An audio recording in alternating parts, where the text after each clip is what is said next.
the shot put is still good. Shot put is still in the meta, along with. Oh.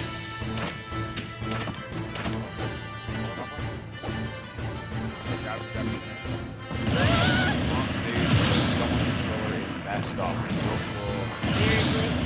But you know, you gotta get the buns warm. You know, this group battle's a big day. Probably one of the biggest lands of the year.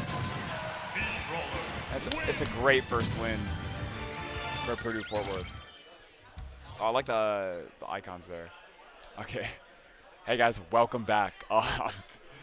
Obviously a button check from both teams right there, as we will now be starting with the main match. Or no, they messed up their controls. Not a button check. Okay, someone's controls are cooked. That's okay. Well, last three. So yeah, Manchester City versus Purdue Fort Wayne. So it looks like winner of this will fight MSU's B team, the #1 seed of this JV bracket. So,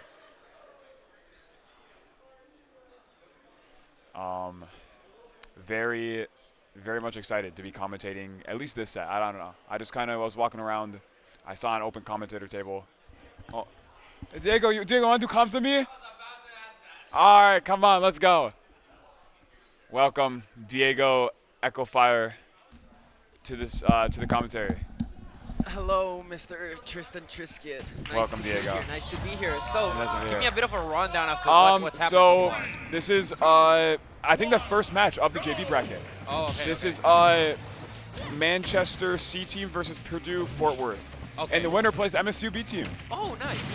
So this is the first game of the whole crew battle? Yes, and best of 3 crews? Oh, wait, so it's best they of get 3? best of 3, but not us. I see how it is. I see how it is. I see But how yeah, it we're is. starting off with I don't Manchester mind. C sending Cinder on Pyra and Purdue sending Ball on Me Brawler. Do you know what moveset that is?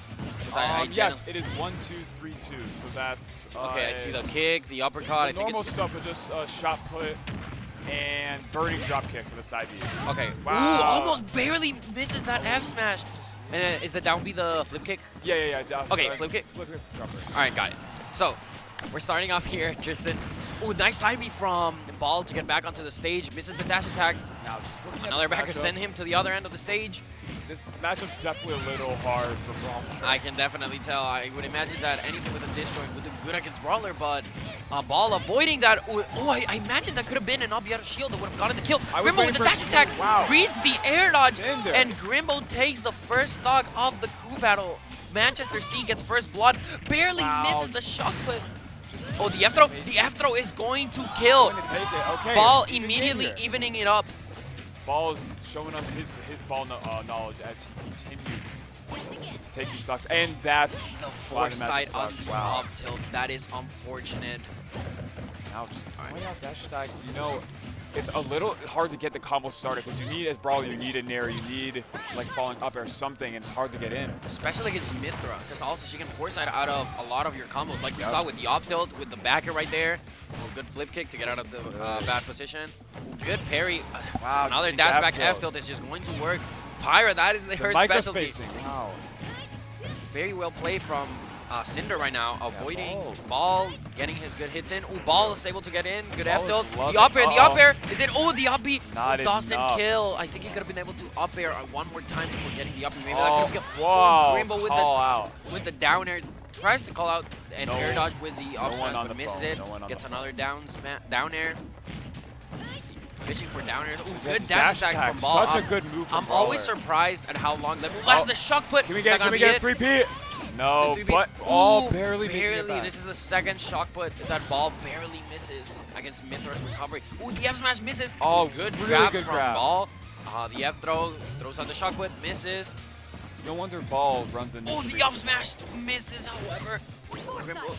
Wow. Cinder? Foresight I knocked get that. confused. I keep calling Cinder Grimbo because that's the tag that I see. Oh, Good jab out of shield. I feel Jab. like that could have been up. I feel like kill percent for both of them right now. Yep. Who's going to find the first big move? as we know, Pyra has more just straight up raw kill Yes. power than me. Brawler, And as we anything. see There right it is. there, the F tilt going to get the kill. However, Cinder is at 167%. almost any good hit from Brawler will be able to get the stock right now. However, as we know, Pyra and Mithra can get stocks very early. Very early. So especially with the Pyra. And this is max rage Pyra by the way, This is max rage Pyra in the Tristan. Anything can happen right now. Opting for the Mithra, just Oh, wanting to barely get misses more the back damage. here. The off smash, but multi-hits and ultimate be like, Brawler just struggling to find the kill now. that's that. Cannot Cinder is seem to playing get in really at all. well, keeping ball away, keeping that Okay, stock, but there's ball up smash. gets the up smash. Is able to take that stock. We will not be seeing a 2-stock. Wow. The dash back F tilt. Jesus. 4 in a row. It's a good strategy with Pyra. If it's- it works, it works. Good parry from Cinder. Doesn't get a punish Keep from hitting, it's going to keep hitting. the ball. Ooh, the dash back F tilt not working Okay, this narrow time. shield. Wow. Goes for Waiting. the upper. Good dash attack. Ooh, great Okay, grab from good. Ball. What is he gonna do? Wait, Up air. Ball waits. Ooh, the down air Oh. from Cinder doesn't land on the platform. And the And upper is not gonna be up it. air. That He's is gonna gonna be it.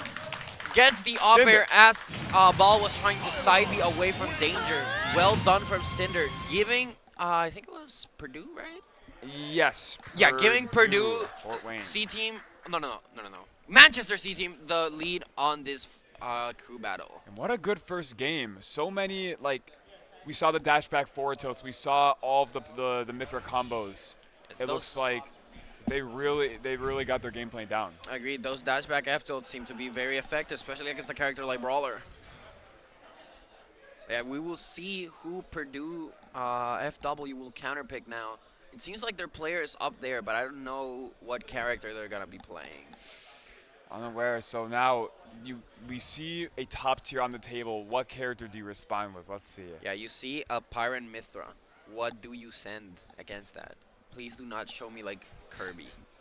Personally, maybe I throw out Samus. You know, recently I think you could throw out Samus for like most characters and just like probably win. Honestly, is kinda Samus broken. is just a very good Wolf. character. Ooh, we're going to Town and City, as I saw here.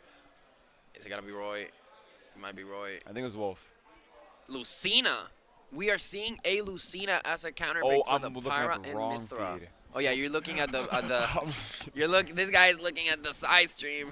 I'm trolling. No, chat. to be fair, I'm just looking over there to see the players. Lucina. But yes, it is indeed Lucina. So we are in Town and City. So Purdue FW countering with Tuckered Out. He's gonna call it. And so we're starting the game. Pyra and Mithra against Lucina in Town and City. Let's see if we're gonna see any early kills off the side, since both of these characters can get stuff pretty early. Lucina with a good F smash or a good back air off stage. So we're seeing Cinder starting off with putting the pressure with the Mithra. A lot of safe hits that are pretty difficult to punish with Lucina, with any character in general. Mithra is just able to swing her sword around, get the damage for free. That dash attack is especially a good burst option. Ooh, Obby's a bit too high above the ledge. Gets caught by the side Now B. only 3% on Cinder right now. Cinder doing such an amazing job. Good grab from Tuckered Out. Ooh, the Obby doesn't almost catches Tuckered Out. That probably would have been the stock, but he's able to survive. The down air goes for another air dodge call out, doesn't get it. The dash attack that definitely would have been the stock. But Okay. a good shield from Cena trying to find the way in. good forward air. Good way. Wow. High beat doesn't finish it up though. Good job reading the Pirate Mithra switch. Goes for the Oh F my smash, but he goodness. doesn't get it though. The F throw from Tuckered Out puts him Cinder on the platform. He's still on Mithra. Cena get back to ledge. Big Great back throw. grab. Is it gonna be it? No. Cinder's able to make it back safely. Misses the grab, but Tuckered Out doesn't get that good of a punish though. So now the Pyra is back out, and as we know, Cinder lost those dash back F tilts. Let's see if he's gonna be able to get a kill with those. The Nair doesn't connect the second hit. Up, Nair out of shield misses. The down tilt. Change position. Yuppie's not gonna be it. Wow. And that's gonna be Didn't it. do it without Max losing stock. Rage, Lucina, Obby Wow. from Tuckered Out, taking the stocks, evening things out. Very good gameplay. I'm not gonna Really lie good to you, gameplay. Tristan. After we saw Cinder was getting a lot of damage with the Mithra at the start, but Tuckered Out just stayed composed and was able to bring it back. Such good composure there by Tuckered Out, as basically losing the entirety of the game, but able just to work his way back in and find the hits where he can get them. Yep. So such good work ethic by Tuckered right there. And now we will see who Manchester C team is gonna counterpick for Lucina. If they happen to have a rat, I think a rat would be good. I know the rat does good against Lucina. So we'll see what he's- Man, okay. it's been a long day today. I hope, chat, you guys are enjoying the stream. Yep. Make sure to follow if you haven't followed already. Agreed. Because We there see is we see him posting back there. Great post. Great post. that's what I'm gonna hit Dude. tomorrow, and make sure you guys tune in tomorrow for the finals and the top Yes, brackets sir. for all of the main crew battle tournament. Yes, sir. Yes, sir. All right, and we see coconut milk. Coconut milk. Let's see who he plays. By the way, bro, when MSU was fighting, what's it called, Manchester A team, they had like a pretty loud chant for their duck hunt when the duck hunt would go in, and so at MSU we were like, okay, we need to counter those chants. Who is the loudest screamer that we have on the team? So I was like, I got it. You got that? I got it. However, my head hurts a bit after putting it. Diego is Wow, loudest. Oh. Yeah. Diego is pretty loud. Yeah, I can't. My natural sure. tone of voice is pretty loud already, and if I want to scream louder, I can make it. And trust me, I was louder than like their entire team. It was a Jesus, one-man army job, but I was succeeding. You got to put the passion. Someone's got to put the passion out there. Yep, and Someone's gotta I'm put the man passion for out the there. job. However, my head hurts now, so I'm gonna a bit on the Have low. you played singles yet? No, I play at 4. I play at 6. I've just been waiting. Yeah. It's coming up. I had some mac and cheese right now. That mac and cheese place Ooh, was was so it good? Bro, it was amazing. I got to eat It soon. was amazing. Lucas invited me to go later tonight, and I'm probably gonna go, depending on what we get. If Bilski offers like Culver's, I cannot say no to Culver's. You love Culver's? It's the law of my life. And so we are back in the game. Purdue counters with coconut milk on Dark Pit, and Dark Pit. the stage of choice is FD. I'm not gonna lie, I like this pick from Manchester. As someone who has a Dark Pit secondary myself, he originally was my counter pick for Lucina as well, because he doesn't do bad against her. Not at all. And compared to Ness, this is a much better matchup, and we see Wow. coconut milk with Wow, an wow, insane wow. first stock. Just everything hitting, all the bears and the run up there at the end. Breaks wow, the that shield. breaks. Lucina side B breaking Pit's shield. But yes, as we just said, every single thing Coconut Milk threw out hit perfectly. The back air, the nair, and that down air at the end. So Wow. he's at the ledge, tuckered out, looking for the F smash, trying to get the kill as early as he can. Dark Pit struggles a little bit at the ledge, not having that many burst tools or options to get back, but Coconut Milk finding his way back. Yep.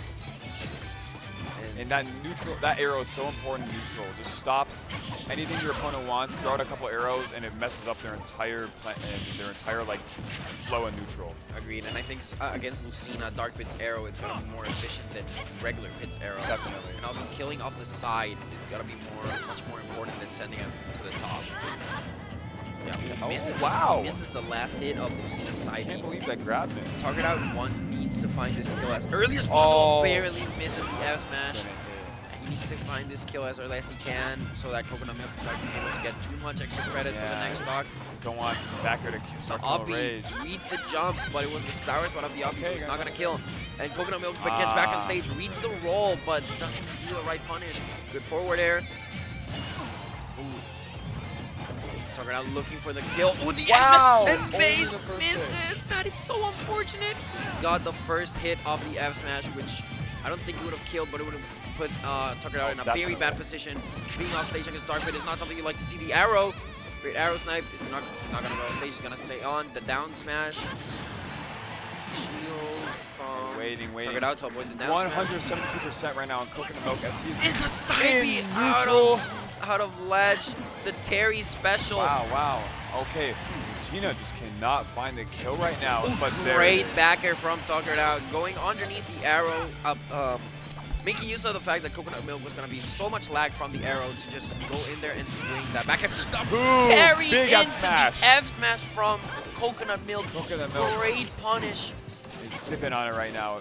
Almost a Man. full stock up against Tuckered out. This is very good for Manchester C team. If Coconut Milk is able to secure another stock from Tuckered out without losing his, that would give Manchester C team such a good lead. Really good. Especially as we've seen, Coconut Milk is playing incredibly well. Definitely. As Demo keeps finding his way back in neutral, and he just keeps overwhelming Lucina neutral. It's I think it's just his arrows are just maybe a little bit. Yep. So if I'm Tuckered out, I feel like he's gonna try to get those F smashes. Yep, that's what I was talking about. He needs to find the skill as early as he can. If Coconut Milk is able to take Tuckered out last stock without losing his, that would be very good. That would be very bad for him. Goes for the F smash again, barely missing for us the second time. Another side B out of ledge from Coconut Milk, connected successfully. Good grab. Ooh, the arrow, is that it? No, Lucina barely makes it back. Those magnet hands saving Tuckered out. Oppie out of the combo. Ooh, he tries to go for the same backer that worked previously. Is he dead? No, oh my god. Oh my god. I thought he was dead. I could have sworn he was dead as well. But no, Coconut Milk proving out that Dark Pit's recovery is getting the same. Side B out of ledge, not working. Whoa. Misses the punish. Spot dodge. Double spot dodge to dodge both ends of the jab, and the Oppie out of shield from Tuckered out is gonna take the stock. Oh, and that is immediately okay. And but Coconut that Milk, such an important stock for Purdue. yes, agreed. Even though he lost his last stock immediately after taking that one, what matters is the stock count. So taking that stock from Coconut Milk is gonna be great for the next player. He only has to take one. Definitely. Now, as they are moving into this next player, having one stock left in the Dark Pit, so not too bad, definitely manageable. But you got to keep that in mind when you're setting up a player in this situation. You got to think about someone who could take a stock quick off the Dark Pit, but also do good into the rest of their characters. Yes. So it's a lot to think about for the team right now, but sure. And it looks like, okay, player has been selected. Let's see what stage and character they will be using.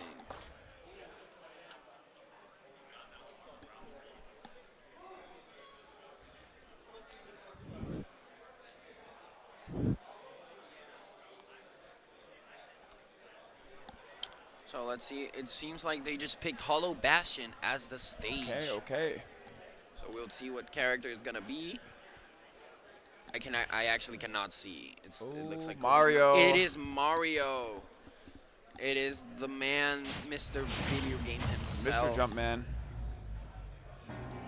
Coming out here to play with Dark Pit. And as we know, Coconut Milk is on his last stock. So is that DDQ or DOQ? I think that's DDQ. That is DDQ Gamer. Yeah, it is DDQ Gamer here with the Mario. Only has to take one stock off Coconut Milk in order to bring this game back to even. Goes for the S-Smash. Ooh, shields the first hit, but drops the shield on the second. The forward air, he has no jump. Gets the arrow. Ooh, great early Oppie from DDQ Gamer to avoid the danger that could have been that Nair. That Nair would have definitely taken his stock, so he has no jump. Goes for the S-Smash, misses it though. Tries to get in, up air combo. Off stage. Great up air. No fair, but just getting that damage, you know, it's good. You only need to take one. Getting the chip is important. Wow, really good coverage. What DDQ needs to do right now is not lose this stock. But this Goes for the Coconut F-Smash. Milk is playing amazing right now. Oh, agreed. Great Nair into jab from DDQ to put Coconut Milk at the ledge. Goes for the up smash. Wow, good. Not gonna kill though. Shield should get rid of that get-up attack. I'm pretty sure he is going to die from the next up smash. Coconut Milk learning and not doing side B from the ledge. Again, the F smash not gonna connect. However, the flood to push Coconut Milk a bit higher. Tries getting the rollback back throw, the Nest special. Ooh, the ledge drop with the side B not working though. He's really forcing Coconut Milk to get a little crafty here, but not. If you're Coconut Milk, I would start throwing out the cheese moves. Try to get a kill as early. Ooh, goes for the upward snipe, barely misses it though. Is that gonna be it? Oh, DDQ is going for the downers. He knows that downer is gonna get it. It's a pretty safe aerial, pretty situation. kill option for Mario. Goes for the back air, and DDQ gets the back air, evening this the stock count back to 6 against 6. That was a really good set from them. Agreed. DDQ doing what his team needed him to do, evening things out. So now it's back to 6-6. The only difference is that Manchester now has the counter pick advantage. Yes. And they will be deciding that in a second while we continue just to think about who we're going to counterpick. I feel like tuckered out with the Lucina, getting that last stock against Coconut Milk was essential. That gave DDQ the ability to, he only needed to take one stock to even things out. It was so good for him. And regardless of the fact that he was at 100, he can just restart at 0. So yes, and he got the stock pretty quick. Agreed. So really impressive work there from Coconut Milk. Agreed. Showing that Dark Pit in this meta is a pretty good character. A little high tier. I would say more like mid tier, but a little high tier. I wouldn't say high tier, but I can agree on mid tier. However, Chad, do you know who my hot take for high tier in this game is Meta Knight? I think Meta Knight's high tier, undoubtedly. Without a debate, Meta Knight's high tier. Chat, this guy plays Ness. Oh, a mid tier. No. I literally play a mid tier. Ness is also high tier. Ness is literally mid tier. Both Ness and Meta Knight are mid tiers. I was talking to Spectre. Ian said it's low. Ness is low tier. He low-key might be cooking. I'm kidding. That was sucked though. And Jesus, man. He low-key might be cooking though. Ness not a good character in this meta. We hate to see it. So now they sent in the Dark One from Manchester C Team. Okay, let's see. I need to go get some food soon. That will come after this. Yeah. After this, I'm also gonna go play with my good friend Jaja. Wow, so it looks like such a fun set. We're doing randoms. We're not doing mains. Okay. I am not fighting that Kirby, bro. I would not fight that Kirby willingly. So yeah, now I wonder who the Dark One is going to play. I'm trying to see what stage they pick. Battle. You taking Mario to Battlefield? Maybe he's confident. Maybe he knows. You're taking Mario to Battlefield? I mean, sure. Toon Link. Yes, Oh, I love my Toon Link. goodness. I love that guy. I love Toon Link. But yes, interesting stage pick. I'm gonna be honest from. Yeah, a little bit. And Toon Link doesn't seem to benefit like that much from Battlefield, so it's a little interesting, bit of an interesting pick to me. But I would say yeah, it's. maybe there's a comfort stage. It might be. However, I feel like even if it is your conference stage, I can. It is Mario, yeah. It is Mario, and Mario on Battlefield. We know the things he can do. Great ledge from DDQ. Goes for the F smash. Good air dodge from the Dark One. I think DDQ could start on some varsity teams. Give my boy a jersey. Great F tilt. Wow, the patience there is really patience good. there. Just to wait for everything to go away, the boomerang, and to come back to him. We're seeing the Dark One struggle right now to get. DDQ with love is really patient. He's staying there in shield, just waiting for the Dark One to make any mistake. Yeah, and as we're seeing, the Dark One is struggling to get any good hits in. I'm pretty sure he's only gotten. Oh wait, and as I said that, gets a good nair into F tilt. The back air. Mario goes for the rollback back throw again. Not gonna work. Good grab from the Dark One. So now DDQ needs to find good up air. Dude, I love tuning up air. It's such a meaty hit. And now the DDQ needs to find this kill. Nice again. Good parry into up smash. Taking the stock, giving Purdue the lead. He goes immediately into the top platform. We know what he wants to do there. So the Dark One needs to find this kill as early as he can. Oh wait, setting up for it. He's just tagged the Dark One because he plays Dark Toon. No. Oh my god, the spike! That's gonna be it! That is gonna be it! Goodness. DDQ getting an early kill on Manchester with an F throw into forward air. I feel like at that point he could have also caved or flooded, but he still found the kill. Clips you see right out of U-Smash just making its way onto the collegiate scene. That is an insanely early kill. That is not what you want to see if you're Manchester. The DDQ goes for the F smash. I thought he was gonna get hit by it. Good F tilt. Dark One might have a family. We gotta relax.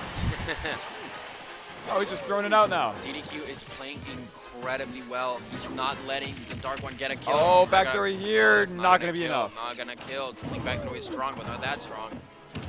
Gets the grab, down throw. Dark One needs to find this kill now. If you give DDQ the chance to 3-stock, I feel like this might be too much for Manchester to come back from. And DDQ cooking, not even allowing the Dark One to get a single stock here. The Nair not gonna get the kill though. DDQ still alive. Goes for the forward. The Zaire back to ledge, not working. Oh my god, the F smash barely didn't down missing. angle it. No, I think he did down angle it. And Just there too it is. far from the ledge. Unfortunate for DDQ. That could have been the 3 stock, and the Dark One finding the back throw. This could be the start of something great here for the Dark One. Is he tagged the Dark One because he's pretty dark? I'm gonna assume so. I'm gonna say yes to that one. Awesome. So we see here DDQ who drops shield in the middle of the down air. Now DDQ just needs to find the right hit to get a grab. Is he gonna have to? Oh, good wow. match from the Dark One to get out of the grab. Oh wow, really good. Bouncing off the shield to catch him from fair. I feel like that could have been a back air. That Boomerang saving the Dark One. Ooh, goes for the outside the back air. Just gotta be careful here so you don't get up smash. Oh, yep, just waiting for the grab again. Not gonna find it. A bear does it. 100% get the kill right now. The down air is not gonna be it. Gonna do it. No, nope, not gonna I lied. be it. Battlefield's high ceiling, saving the Dark One just a bit longer. But the back air. Okay, no, also, wow, no, also he's living. also surviving. The Dark One is looking dark right now. Oh, that backer is definitely gonna be it. That was a little dark. And DDQ giving Purdue an even bigger lead. You don't need that stock. I love it. My favorite chant is whenever like the opponent takes a stock is everybody gets 1. Yep. But then when the opponent happens to take 2, everybody gets 2. Don't worry. And if they happen to take the game, everybody gets a game. Yep. But no more than that. I've never seen more than that. So now if it has happened, I haven't seen it. We are sending in the machine. I realize that Manchester C-Team players like calling themselves the something. The machine. We got the dark one and the machine. Soon the chosen one. The cheesers. I can see the cheeser coming up here. Picking Min, picking Nest, picking. Meaning Pac-Man, of course. Picking Pac-Man. Whoever. Especially Pac-Man. Notorious cheeser character. I saw what you were doing to Ush9. You cheeser. No, that was last year, back in the other room where I terrorized Ush9 and every single person watching. Dude, you like flawed forwarder him on town. Why would he take it? Falling there, dash attack, hydrant, and he attacked the stage, and then I fared him. Yeah, that was tragic. Man, I love playing Pac-Man. But yeah, and now we are indeed getting the machine. The machine on as the last Manchester C-Team player. Oh wait, where's Jaja? He said hi. Uh-oh. Come back. Hi.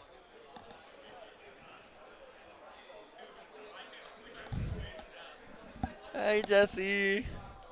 Oh, we have Jaja. There he is. Shout outs to that guy. Say hi to Jaja in the back. Shout outs to that guy, Jaja.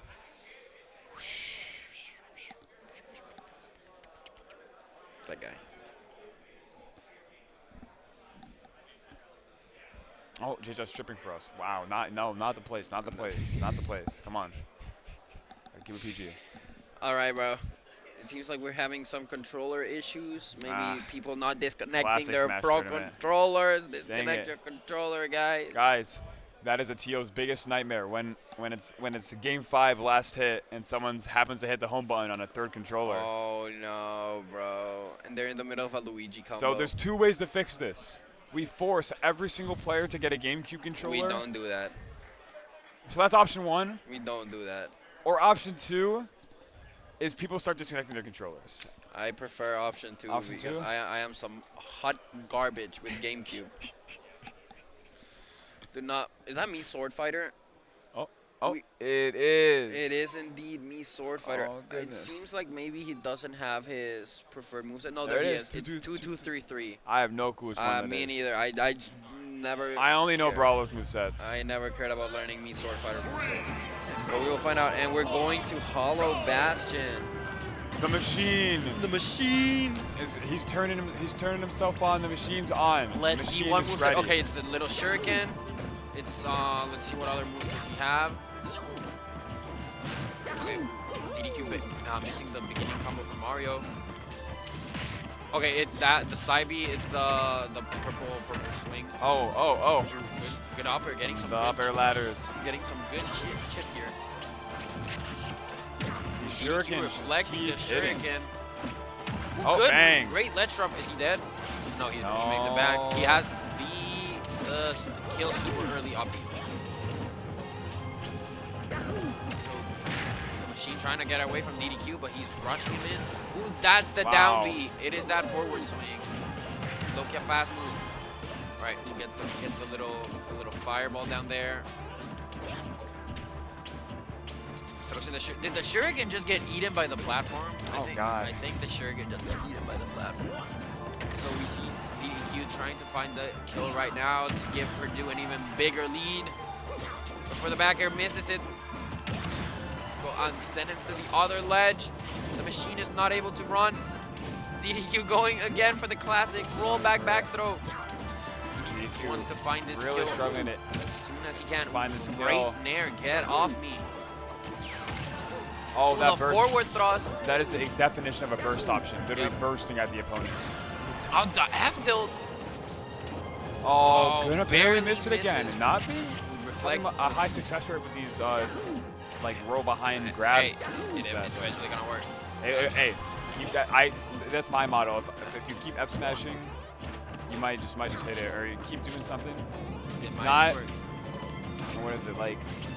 If you Oh my do God, the same thing over and over again, Mario, and you expect the same result. Dude, I was fine. In MSU's round 2, we fought a young link, and we were both at like 130. Dude, I did dash attack, he fell out of it. So I did it again, and he fell out again. So then a third time, and guess what happened? Did he follow it again? He fell out again. And I was like, surely it's not gonna happen again. And guess what? It did happen again. And so the machine leaving to 200%. And however, the machine DDQ gets the kill, giving some Purdue damage. an even bigger lead. Red down throw misses the upper. Someone's got to call the repairman. The machine is looking damaged. Yep. But so is DDQ. This machine might need some repairs. Do you have any certified? DDQ, his job right now is to give Purdue an even bigger lead, and he is doing very good. Or maybe. Oh, the F big smash F from smash. the machine. The rise of the machines right now. Oh my God! Wait, good combo from DDQ. Barely misses the Not second gonna upper. That find could have it. been a great ladder. Gets another up air. Oh.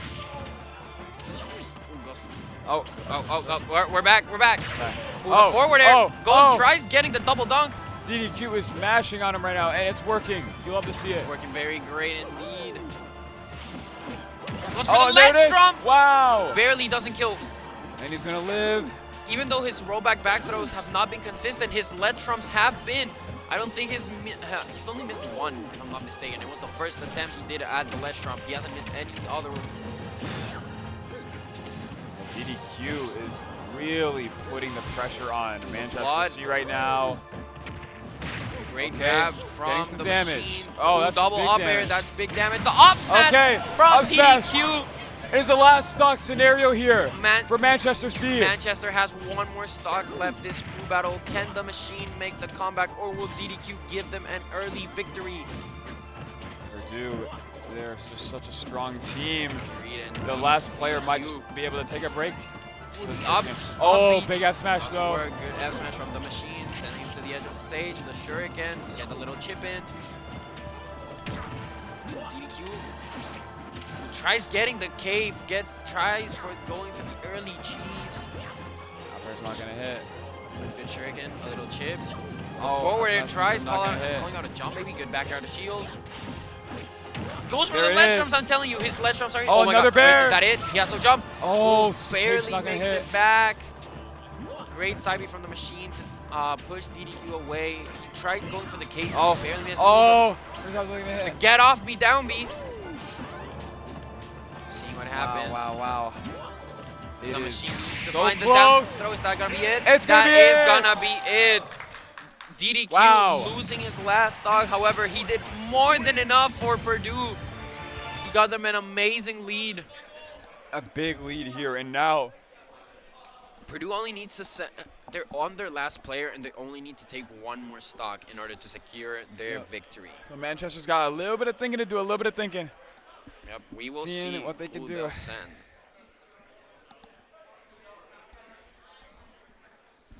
Now, you gotta be careful here. Who's got the best chance of putting out a win. It's tough. And a player that can confidently and surely secure this victory, take down the machine. Wait. Let me make sure my pool's at 6. I've heard too many stories of people forgetting what time their pool's at and just getting DQ'd. I triple checked mine is at 4 just to make sure. Imagine I check right now, I'm like at 12 and like I've already been DQ'd. That'd be funny. Nah, I'm pretty sure someone would have called you about like, hey man, your pool, you better run, man. I'm not gonna 6 make- p.m. Okay. Okay.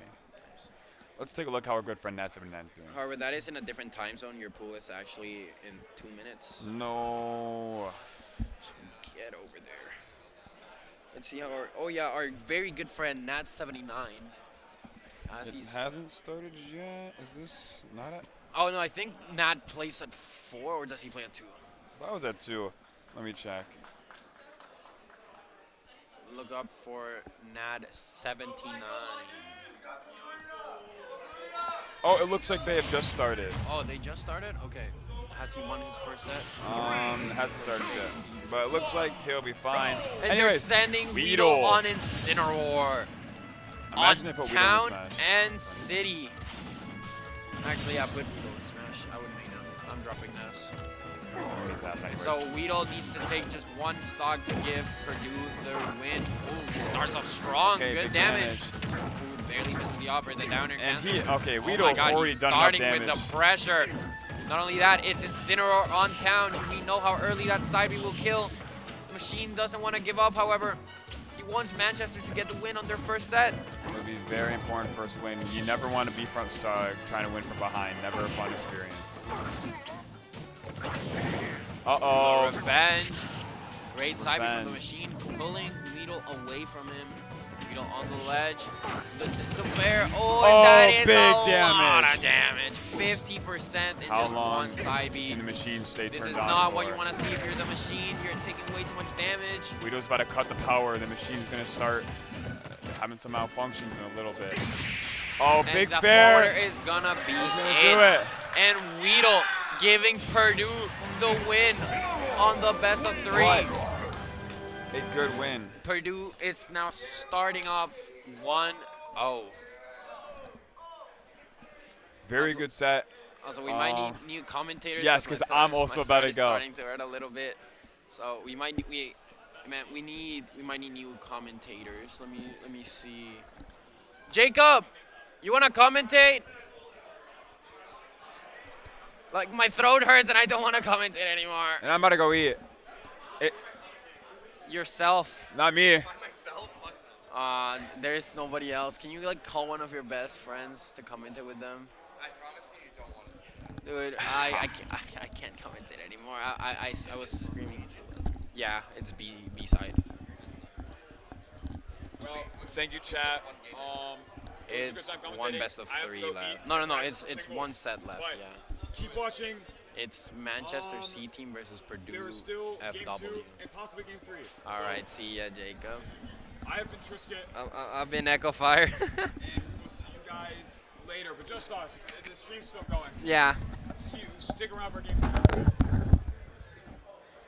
gotta dip my throat. Jono, we need commentators.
Banjo and Kazooie.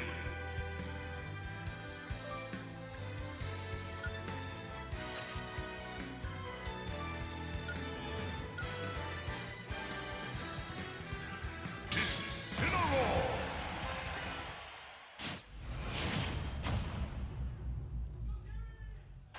3, 2, 1, go!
one, go!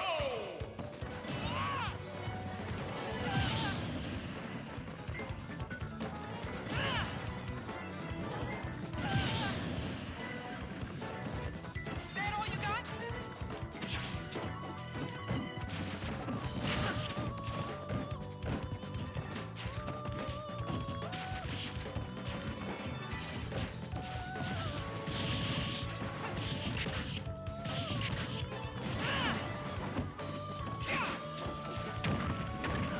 Stay back!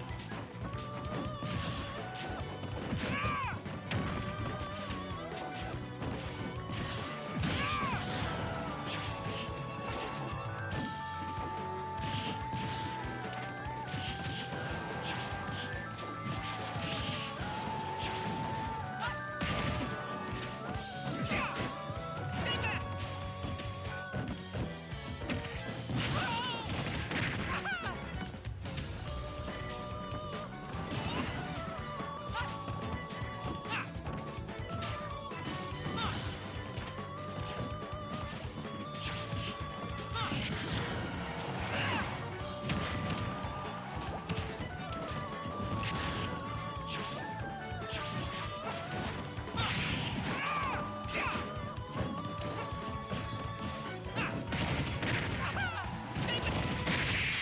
Game! Speedroller wins!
Stop battle!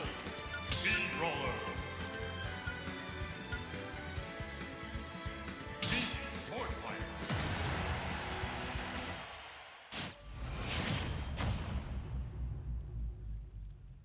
Three, two, one, go!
battle. Steamroller. Mithra.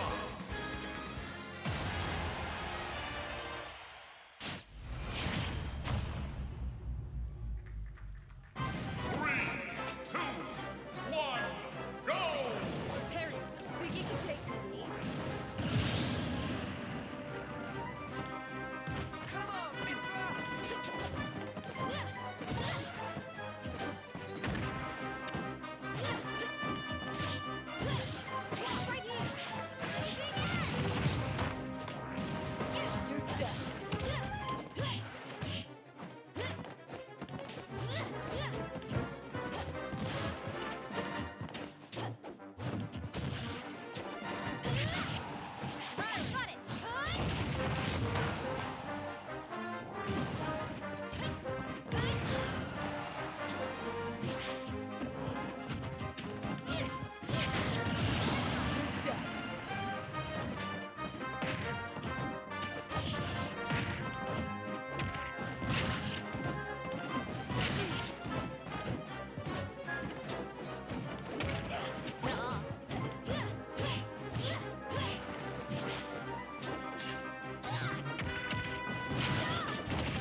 Mithra. Lucina.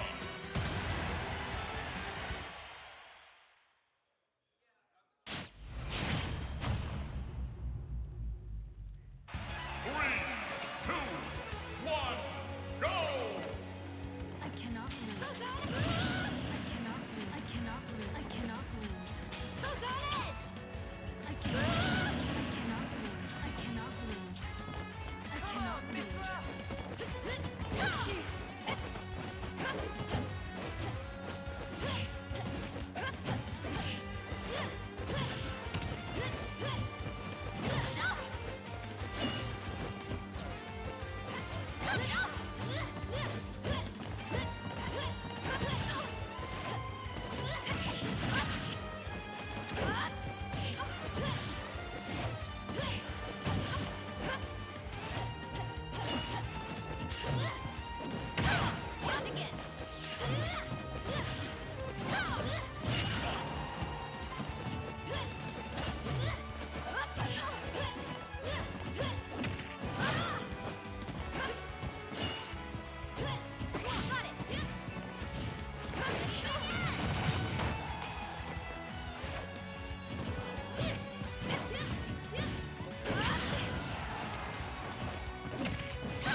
Future is not written.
Stop the battle!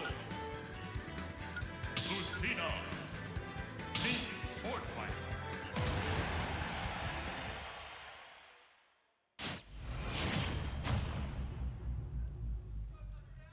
Three, two, one, go!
battle.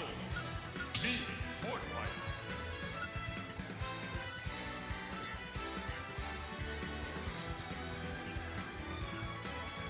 Incineroar!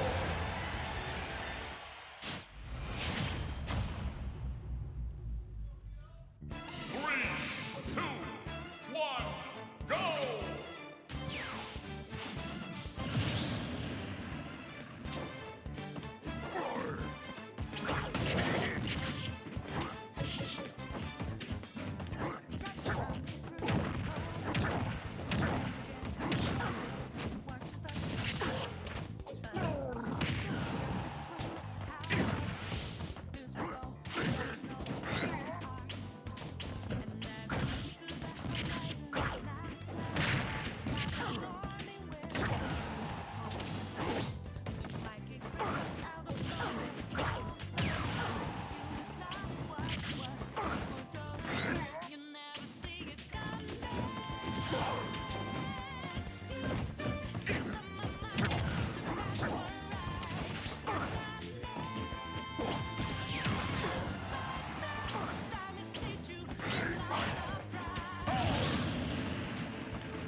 battle. Mario needs sword fight.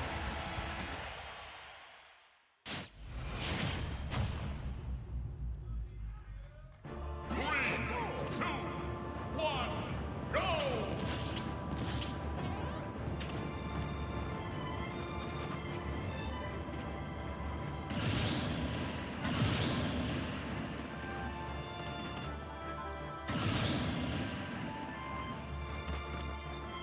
Game!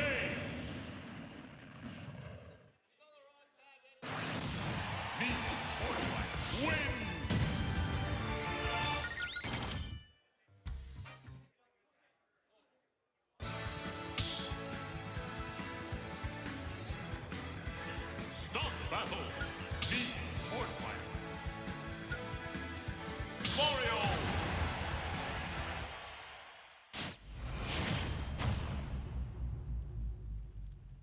3, 2, 1, go!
Enderman.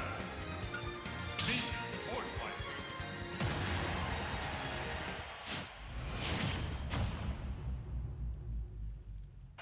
Three, two, one, go!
Start the battle.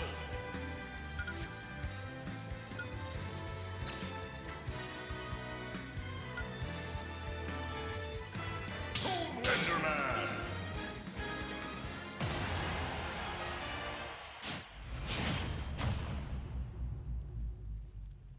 Three, two, one, go!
Game.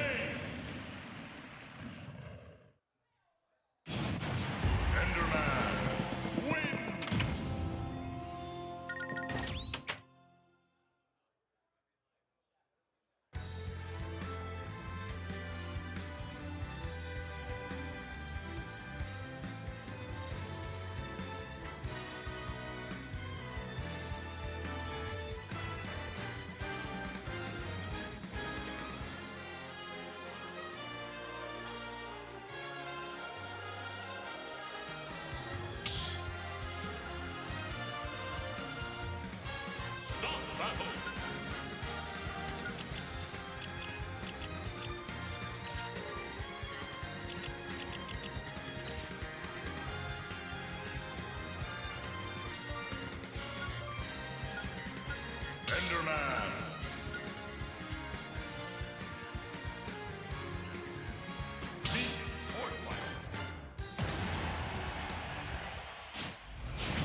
Spider-Man.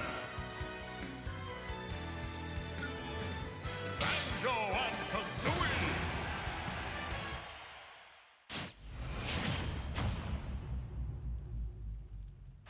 Three, two, one, go!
Hello and welcome back. This is Palpa Strikey on the comms. Today we have some friendlies coming from Mr. Fish and Straw Hat Kid.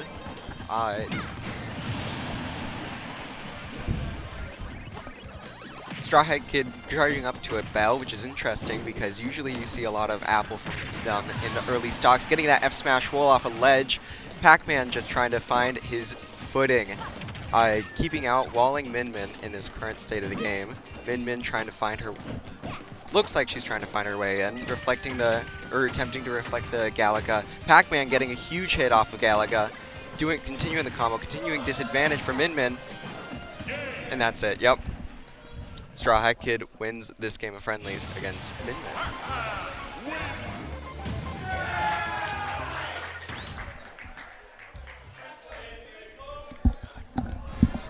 Pandora!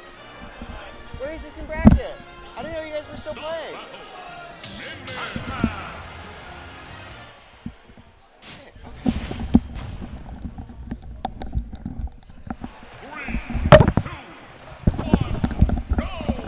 Sorry about that, had to cheer on my team. Miami of Ohio in JV bracket going on to currently second seed and currently in, I want to say, winners semis? I'm not sure. Yeah, semifinals. I'm not sure how that works because JV is single elimination. Miami of Ohio fighting Akron's JV team. But right now, right here, we have Mr. Fish versus Stockfish. Versus Straw Hat. We're gonna see that Galaga get taken by Mr. Fish, trying to keep it away from Pac-Man, just so that they can't continue using it to break their pressure. Break Ram Ram, going with the safe down air, trying to get in versus Pac-Man, just trying to keep that distance to mid-range, just so that Pac-Man can't follow up with that Galaga again. Beating out the arms, it looks like Fruit is a lot more impactful in this matchup than one may think. Immediately hitting the reflector with the Hydrant, killing Pac-Man. It looks like, ooh, good footstool, looking to probably get a safe footstool when Pac-Man was shielding, but getting one to start an advantage state. Back to neutral, we see Pac-Man immediately starting to charge Fruit, something that we know has been tried and true in this matchup, getting through the arms consistently, getting that F smash in. We're seeing it, Mr. Fish get sent far offside, hitting the bell. Unexpected though, because they fell back, but they're back in disadvantage. Off stage, and that's going to be the second stock, or first stock of Mr. Fish. We get that Galaga back from Pac-Man, throwing it immediately, a bit of a surprise to me. Not going to try and condition him, but immediately gets that grab, starts a little bit of advantage state, and then these two are scrapping. Looks like Straw Hat's going to be jumping in, getting that risky side B back on stage, and they get in neutral. Looks like Mr. Fish is going to be able to hit him back, get that advantage state, and continue it from across the stage. We're seeing Dragon Arm, and that's the stock. We're seeing Dragon Arm, I was going to say, and Megawatt, which means Mr. Fish wants to kill at this percent. Only at 71 if he gets off stage. It looks like that'll be a little bit tough for Mr. Fish, but as we know, the arms have some distance. They're able to reach Straw Hat Kid and going to be able to keep him out, get back on stage. Looks like Key's coming out.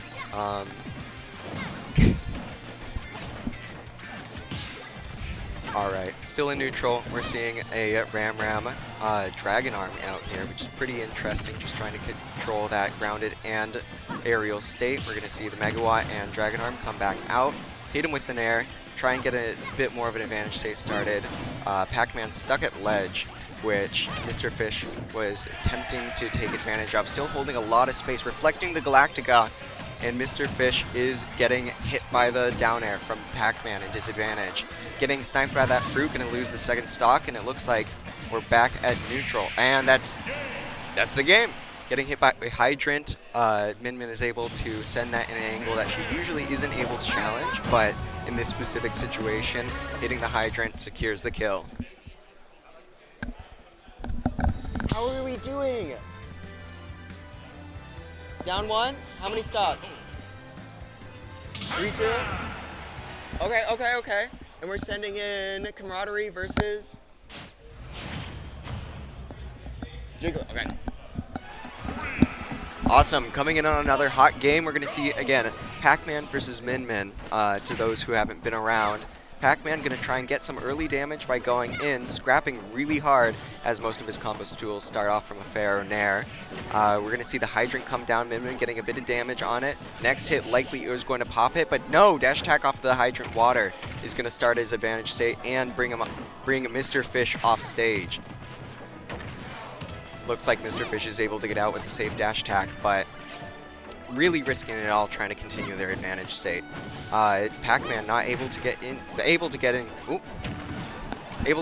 quite quickly, start an advantage state, cause Min Min to go off stage, and it looks like we're going to see some grade 8 ledge trapping. Min Min doing that double jump footstool off of Pac-Man's shield again, and he reads the roll in off of the nair for the F smash. Min Min looking for a footstool nair again. Very impressive use of the footstool into somewhat of an advantage state, it looks like. Not going to be able to hit it in the previous part, but the idea is there. It's a very smart, tactically sound idea. But it looks like they're getting sent off stage again. Pac-Man dealing a lot of damage with this string just a bit ago. Getting Bell, looking for the kill, as Min Min attempts to continue controlling the stage as Pac-Man's only at 63%.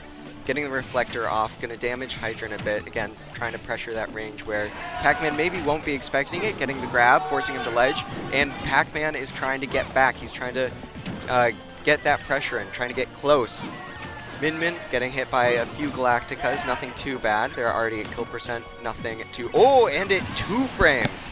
We're seeing a 2-frame Bell from Pac-Man, something I actually did not know could happen. Getting Galactica, getting in close because of the Hydrant Water, getting another Nair, forcing Min Min to play disadvantage again.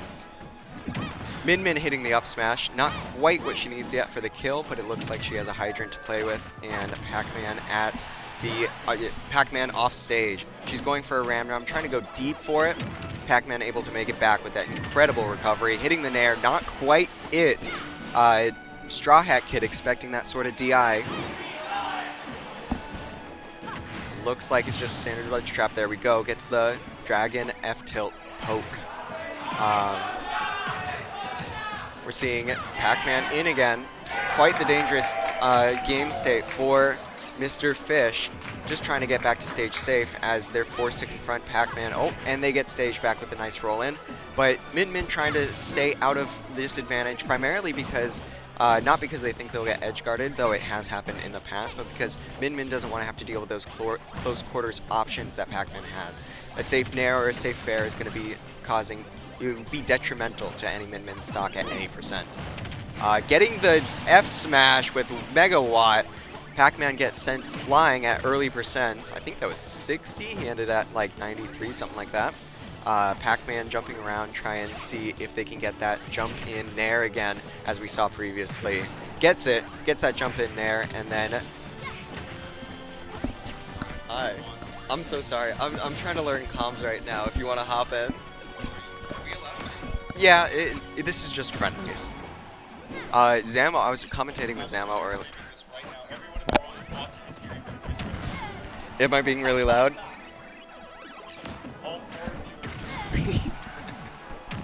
But no, I was commentating with Zamo. Zamo's a really impressive solo caster.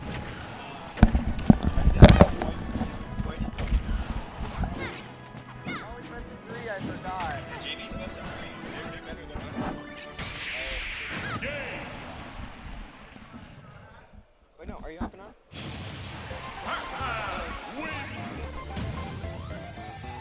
Oh my god, it was... I think this is real. I thought you said it was friendlies. I think it's like a high I school thought this was friendlies. You've been I was commentating it like time. it was friendlies. I thought it was friendlies. Talk to the chat. Talk to the chat. It's high school. I can't see chat. Spencer. No. I was told by production this was friendlies, right? Yeah. high school Oh, I just thought it was straight up friendlies. I knew high school bracket was going on. Oh my god. Hijack this stream. No. Production said it was cool. Production said I was allowed to hijack the stream. I fully thought this was friendlies. I wasn't looking at the score right above. I figured, maybe production was having a bit of fun with it. But gonna be Pac-Man taking that win, seeing a lot of jump ins, getting those nairs, a lot of close quarter combat that Straw Hat Kid was able to take advantage of pretty well. Yeah. Mr. Fish kind of struggling to get back on stage, avoid those close quarter combat interactions after getting hit by those, again, nairs, fairs, stuff like that. But taking really impressive advantage of the hydrant whenever Pac-Man went to put it down. Honestly, it kind of felt like the hydrant was more of a, it was better for Mr. Fish whenever it Yeah. came down versus when Pac-Man tried to use it. I want to give more insightful information, but I was Yeah, not you weren't watching here. most of the set. Yeah. I was too busy watching the other thing going on. Yeah, Miami of Ohio and JV bracket going to be up 1-0 currently. Looks like they're sending their anchor in first this round. It's going to be AJ versus Puff. I forget. I don't know the name I of want them. to say but it was Vanilla. it was Vanilla. I feel like they said Vanilla's a earlier. believable one. I've played Vanilla before, I believe, at either 1 or 2 CECCs ago. For those who don't know, CECC being a large international Smash tournament at the end of the collegiate semester schedule. No, it's not semesterly, it's yearly. It's Yeah, at the end of in the Texas, collegiate right? schedule. Yeah. Yeah, I don't Are they know going to what's continue the high happening. school bracket? Yeah, I don't know what's happening Was with that high grand school. finals? That might have been grands. Straw But Hat Kid winning another tournament. shout out, yeah, Straw Hat Kid, a very talented Pac-Man player from Northwest Ohio. It's always a great time seeing him come out. I'm too used to watching him win. You're too used to watching him? Because Where- he played in, there's a Manchester tournament that takes place. That was like, there's a bunch of D tiers. They do it every year. yeah. And he always shows up, and he almost always wins. Yeah, no, he's an insanely talented kid. I'm really excited for him to reach the collegiate scene in the near future. Oh my god, yeah. Thank goodness I likely will not have to, I won't have to play against them You'll be because gone. I'm graduating this year. Lucky yeah. you, huh? Yeah, Old. yeah.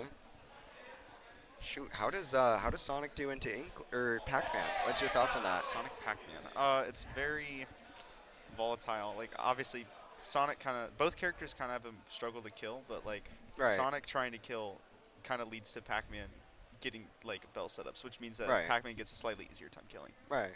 So, I mean, it's probably still favored to Sonic on paper because it's Sonic's so good, but it's very, there's a lot of counterplay that Right. some Pac-Mans are taking advantage of. That's why there's a lot of upsets are Pac-Man beating Sonic. Yeah. No, that makes sense. As a villager player who loves to wall out characters, you got to understand my curiosity. How does the walling game work? Is Pac-Man successful in walling out Sonic with the hydrants? Yeah, getting the fruit, being able to use stuff like orange and cantaloupe, I believe, to yeah. really control that grounded space. Hydrant doesn't really help Pac-Man that much because Sonic can just run through it. Like obviously most characters, jump over it, roll through it. Sonic Right. can literally just run Right. into it and it goes right through it for some reason. Okay. The fruits, Galaxian's really good at like catching Sonic at like a farther range. He's like trying to run around, and then when he goes in, if you throw Galaxian, it's very good out of shield as well. Covers a lot. Orange is okay. Orange is a little slow because the startup takes so long. Right. So if Sonic if he's ready for orange and like jumps over it, you're kind of cooked. That makes sense. That makes sense. And Melon's also like kind of slow. It's funny for ledge traps, but you're never gonna hit him with it. Okay, so it's just controlling the space, really making sure you can try and get those aerials as Pac-Man versus any sort of legitimate threat against Sonic's grounded space. Oh yeah, Pac-Man Nair. Every time Sonic is spin dashing, if he like commits to jumping into you, you can just push Nair and you'll win most of the time. Yeah. Very good. Also, shout out to Linkling on Twitch, my goat, saying, why does Palpa look kind of nice? I do. It's a great outfit. It's a nice got jacket. It's the a nice jacket hat. with Shout him. out to my brother, by the way. He's triple layered right now. In I got the white sweaty shirt room on. Yeah. Of gaming. But no, my brother gave me the skier's hat. He gave me the pants. I bought this jacket on my own. I thought it paired really nicely with the entire outfit. And then, esports jersey, got a rep. Kind of looks clean with the entire outfit on. I would agree. um, I think they actually just don't. They feel like someone else should have come up by now. yeah. But they haven't cut the stream off yet. So. I bet there is something else going on. It's probably singles holding things up. Riptide in the past has had a few of these issues, but always been a great accommodator for these sort of side bracket events. I know high school specifically high school bracket specifically was a sort of register while you're at Riptide versus, collegiate brackets, squad strikes, stuff like that has been more so register preemptively so that, TOs can plan a bit more around that. Even despite that, been doing a great job of making sure that high school runs smoothly. Yeah. I wish my high school went here. Bro, that would have been so nice. I think a lot of these high school players, to be completely honest, went on their own. I know that there are a few high school like crew battle events that a lot of high schools will take other players into, but I think specifically for this one, I haven't really seen any jerseys from high school or stuff like that. Yeah. Okay. Michigan State. Oh, they're like close. I forgot there's no losers bracket, Yeah, no For losers JV. bracket for JV. but they get best of 3. Collegiate. Really excited to see what happens knowing my team is up there. Honestly, I'm going to hop back on whenever we see some more high school players. In the meantime, I will be seeing you guys later, okay? I also want to see what JV is doing, to be honest. And there's nothing going on, so. Yeah, we could go.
Hi, chat. How are we doing today? We're looking at what I hear is losers quarterfinals of the high school bracket. Going to be Bubros versus AFK, and if I'm completely honest, I'm not entirely sure who AFK plays, but Bubros, a pretty, I would like to say, pretty well-known Ness main. Got the Ness cosplay on right now with a clean pair of jorts, striped yellow and blue striped shirt, and I think he has the hat. I'm not entirely sure.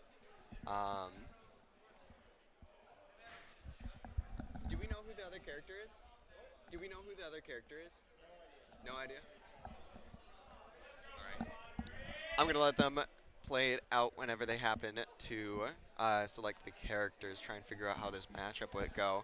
But knowing Ness, he's going to like the platforms a lot, not to give a little bit of insider info before the match happens. Yeah, Ness, great use of aerials and going to be using a few specials mixed in more than likely just to space out the opponent, see if they can control the space really easily. Typically in most Ness matchups, he likes using the platforms for the sake of double jump cancels, seeing if he can make use of PK Fire as a neutral tool. Otherwise, you don't really see any of his specials used in neutral unless they are, you know, a PK kid who particularly enjoys using neutral special or side special against slower characters, or if you see a down special once in a while against characters like, I guess, Snake or Samus or any of those energy-based projectile users.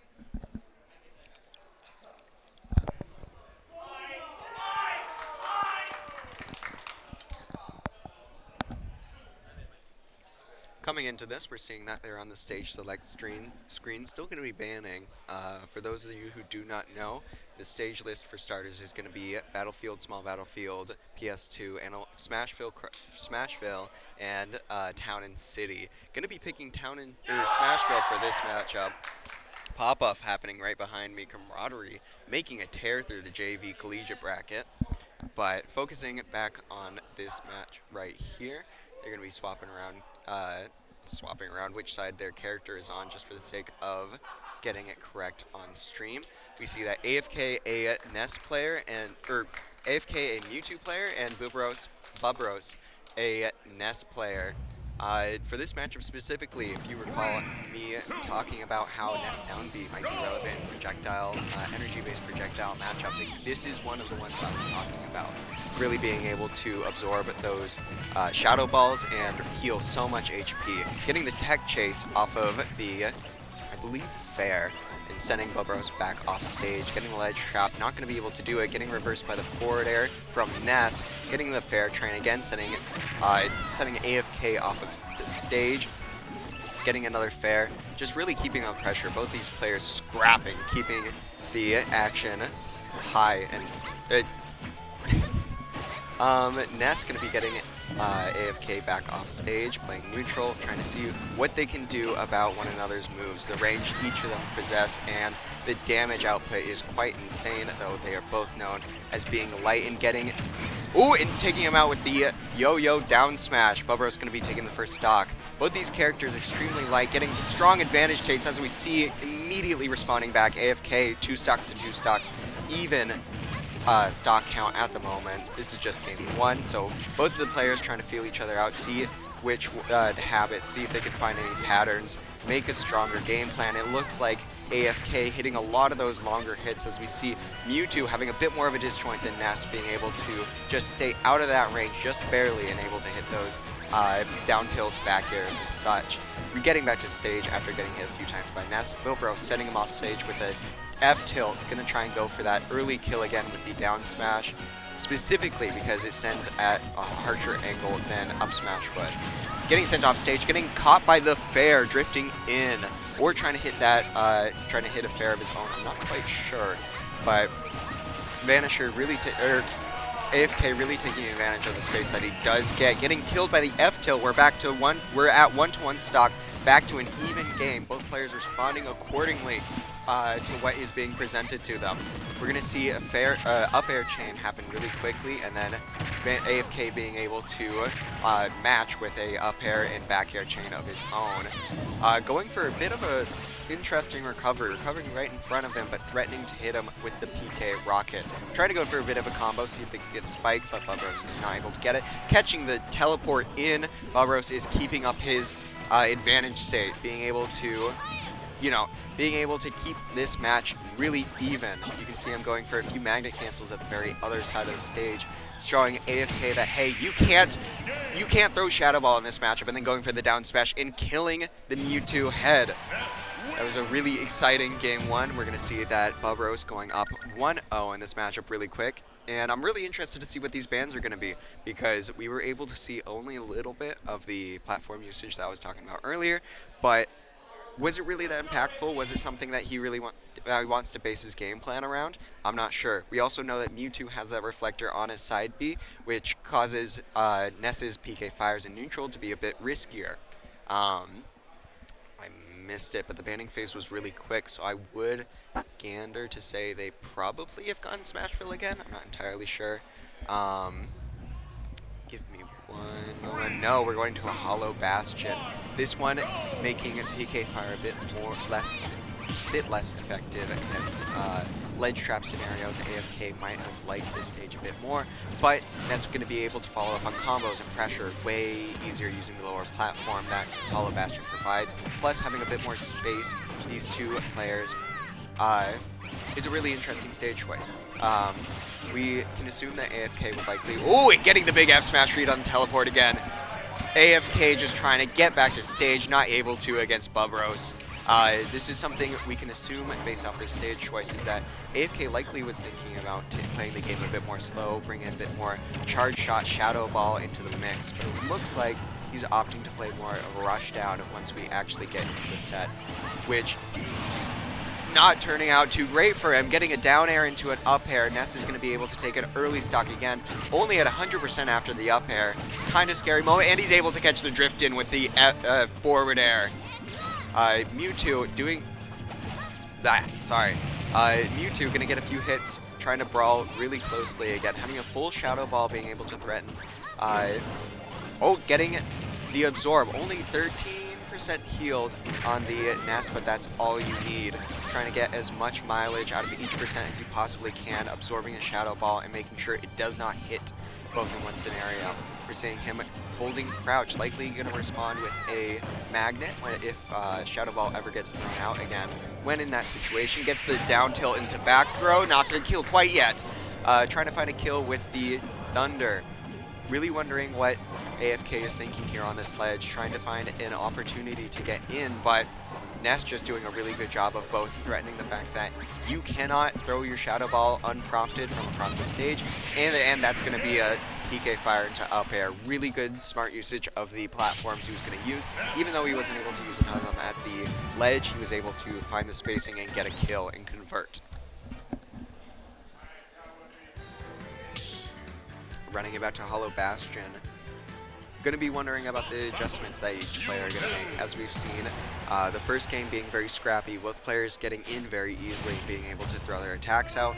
The second game, we saw a lot of a bit further of the play, with Ness being able to throw a lot of PK fires out, set the pace of the match, while also being able to deal a lot of damage, get those kills secured with the up air.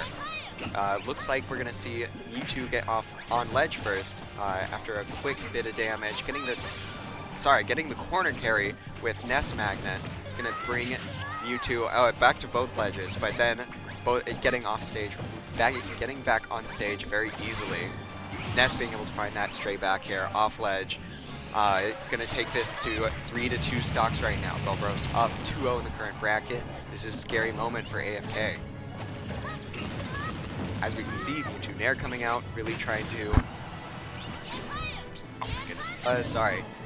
Really trying to start an advantage state, getting Ness off stage, bringing him back off stage with the F tilt, trying to charge up a bit of Shadow Ball, getting the teleport. Ness with no jump, not able to make it back. As we can see, a full Shadow Ball coming in, really good for those early percent combos. Ness getting another starter after AFK runs to ledge. We're going to see what he can do about this advantage state. Bobros being able to throw another fair, goes for the F smash, expecting to teleport, going for the magnet cancel. Little cheeky little piece of tech to stall yourself in the air, mix up your opponent's timings, getting a back air, throwing a thunder again, forcing AFK to really respect his ledge presence. Vanisher getting back off stage and being able to get an advantage state started. Bobros falling in for the reset, getting that down tilt, getting that forward air, catching into PK fire. And he goes for it all. AFK trying to get that down air as Ness recovers and unfortunately getting reversed with the up smash. Bobros gonna try and dance around, try and see what he can do with the timing mix-ups of PK magnets. Continuing to do so, playing very scrappy, both the characters. Not something I would personally expected, but having very good tools. Hitting the F smash after that scrap situation. AFK really trying to bring this back. 1-to-1 stocks, pretty even at the moment, despite Ness having advantage state currently. Air dodging to center stage and being able to reset neutral. As we can see, Bobros is doing a great job of just making sure he has the advantage whenever the mid-range game is being played. And the PK Thunder gonna catch him. That's gonna be Bobros 3-0 for losers quarters of the high school collegiate bracket.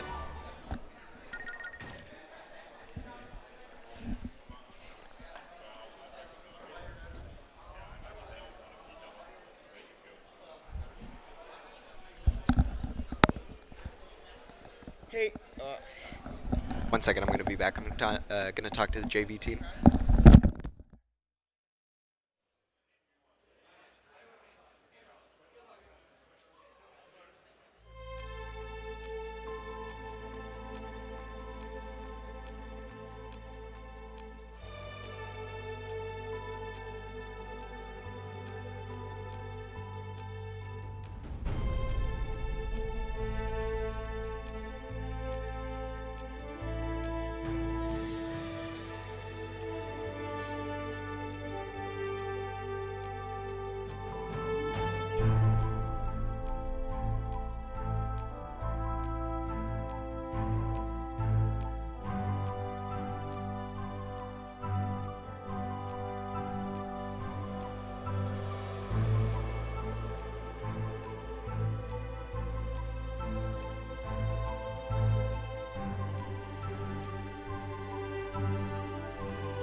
announcing the greatest college fight song written in 1919, the MSU fight song.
Has a ton of tools to keep Ness out, despite Ness having so many of those disjoints. As again, we saw last match, being able to keep out a lot of characters such as Mewtwo, even,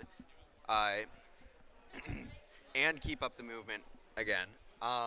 Isabel being able to have a bit more movement than Villager, have a bit more combo potential, but still being very similar in the sense that they want to be trying to wall you out, catch you with those slingshots, and still keep the match in a generally neutral state despite being in a very far distance away.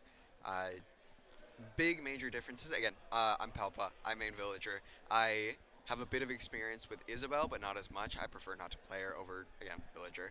But she's going to have a bit of an interesting time, as you might see during this game. She could throw off a lot of fishing rod off ledge, which may catch Ness, but she could also run off pocket. She could also run off Nair. A lot of interesting options, but the timing has to be very specific, as Ness will die to a single hit if Isabel's able to get to the correct one, but will also be able to recover in a fairly easy, I want to say easy manner, but will be able to consistently recover if they're able to find those timings that Isabel can't cover. Missed this stage, but both players are about to start real quick. It is again Isabel versus Ness. Lowdown Monty versus Bubros. We're bringing it to PS2, which I think is an interesting stage pick, given the fact that Isabel's going to have a bit of a harder time getting off ledge because of that PK fire. Again, PK fire being able to hit Isabel's balloons, creating a pillar of fire that would cover neutral get up and jump and attack get up, which are very difficult things. It's stuff Isabel needs the flexibility of being able to get off ledge in a relatively easy manner. Bubros going for the roll read off ledge, going to cause Isabel to get back pretty easily, finding the back throw, throwing her back off stage at a high percent, finding another fair. Isabel without a jump, going for the reverse PK magnet into Nair, going to send Isabel to the blast zone. And we're finding ourselves back in neutral. Isabel gonna get the next hit of the stock. Gonna find a placement for the Lloyd. Sorry, I'm not used to calling that her down B Lloyd. But finding an up air for the kill. Up tilt, up air, very consistent kill confirm. It makes Isabel a very threatening bracket character just because she has that sort of consistency.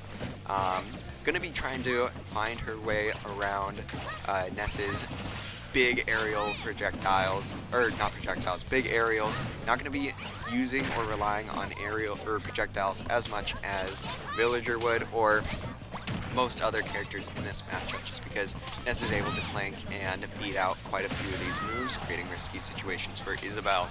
Gonna try and recover, going up, able to avoid the magnet, punishing Bubros back on their way down and resetting in neutral. Gonna destroy the Lloyd real quick with a PK fire, able to create those pillars of fire based off of it and hit it just on the ground. No need to try and have a setup to do a double jump or anything, but Isabel going to be playing behind the Lloyd, trying to see what she can start. Even stocks, even percent, low down Monty being able to bring it back, and then he gets the up air drag down into back throw. Low down Monty back on her last stock of the first game. Trying to see what she can do, trying to see if she's able to get one of those nairs, maybe up tilt to try and secure a kill confirm. Bubros being able to do those double jump PK fires off stage, seeing what he can do. Following up with the lightning, seeing as the Lloyd comes out, but low down Monty was trying to predict that he would drift in with a fair, something like that, see what he could start. Bubros throwing out another fair, destroying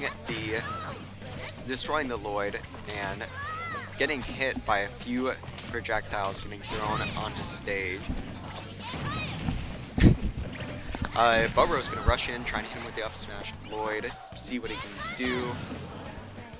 Hi, Pandora. Pandora, another member of Miami's varsity team. We're gonna see an up air catching low down Monty, securing the first game. Bubro's up with 2 stocks. In a crew battle format, that would be 2 stocks into the next game, but we are going to see Lowdown Monty versus Bubros again.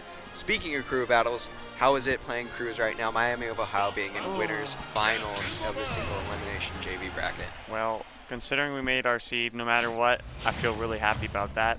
Not only that, but we had no dropped games. We went 2-0. I think most teams also went 2-0. But it was just nice. I think literally everyone had a shine in the spotlight from our first set and our second set, because it was me and Rave in the second one, and then Kalamari and Alligator Jones just popped off on stream. It was so nice to see. Fun fact, actually, the only best of 3 that went to game 3 in the collegiate crew battle bracket, JV crew battle bracket. I can't get the full thing, it's so difficult. But that's going to be Manchester C versus Purdue Fort Wayne. Again, only collegiate JV game set that's going to be going to game 3. Pretty interesting, unless grand finals goes to it. I wouldn't be. I see that. I see that happening. Absolutely. I'm really excited to be able to watch it. But ignoring that for now, we have high school losers quarterfinals going on right now. We're going to have Lowdown Monty and Isabel versus Bubros, being able to find the first stock at only 57% with that back air. Fun fact. Sorry, no, you're on a roll. I just want to say, Barbros knows the Villager matchup really well. Yeah. And I think that's going to translate really well into the Isabel matchup as well. Only thing that's going to be like really different is just how like Isabel kind of has you know, that up tilt. But Ness is a little light, so I don't know how much she can really get off of that. Like how much she can go for. Well, actually, we've been seeing a lot of up tilt securing up air confirms. I want to say pretty early percents, like Really around nice. 100%. Okay.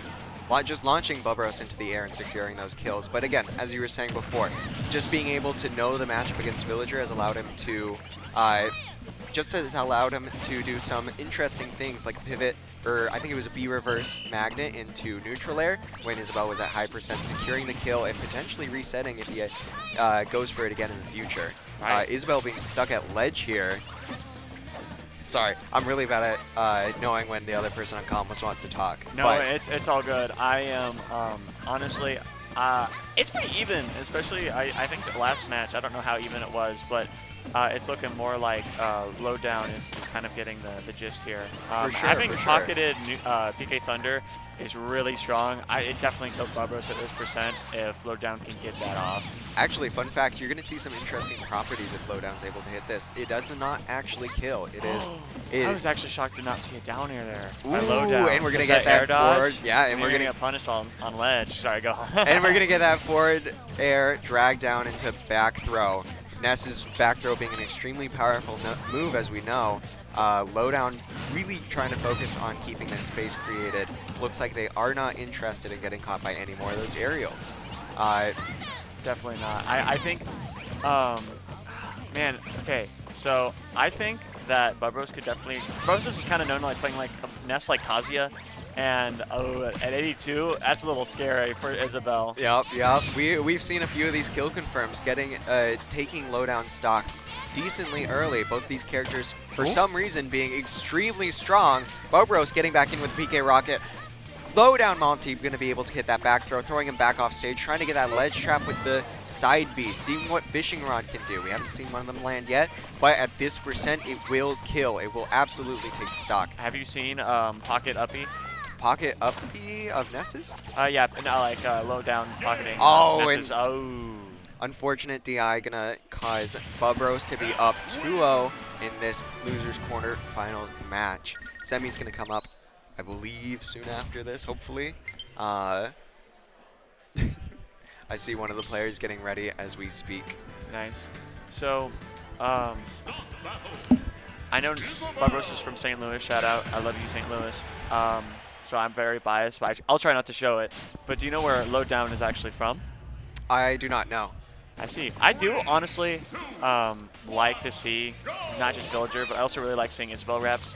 For sure. I think the difference between these two matchups is definitely Fishing Rod, but also Lloyd being like planted. Getting the early down air! See, exactly, that's exactly what I'm talking about. Ness will play, Bubros will play Ness like it's Kazuya, and you can get like touched like a few times, and now you're just gone. It was like what, a few moves, and it was so good. I just want to bring up an interesting property of how Ness was able to hit his PK fire, creating that flame pillar off of Isabel's Lloyd again. Yep. Really securing how crazy this matchup can be, especially whenever Ness can create those fire pillars on demand. Yeah, I think it's bad when you can already exactly. do it. I think it's bad when you can already do it with balloons, but when you can just do it on a Lloyd rocket, it's like that's not great, because even when you do it, it's kind of like the same thing like Tree.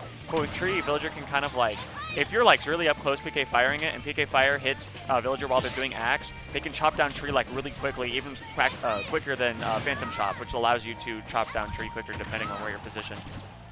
True. And it looks like PK Fire going to be an extremely useful tool in this matchup. I know, as you said, it's extremely useful in the Villager matchup previously, but Isabel as well, I think genuinely being one of Ness's best matchups specifically for PK Fire. Gonna be trying to get the Fishing Rod, barely missing it.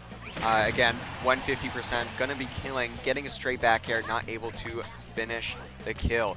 Hits the Fishing Rod and forward throws it. Gonna be securing the stock. Went deep into the pond for that one. Honestly, like that was a reach. Ooh! Finding a stray back air, gonna be able to track Isabel's positioning, get that kill.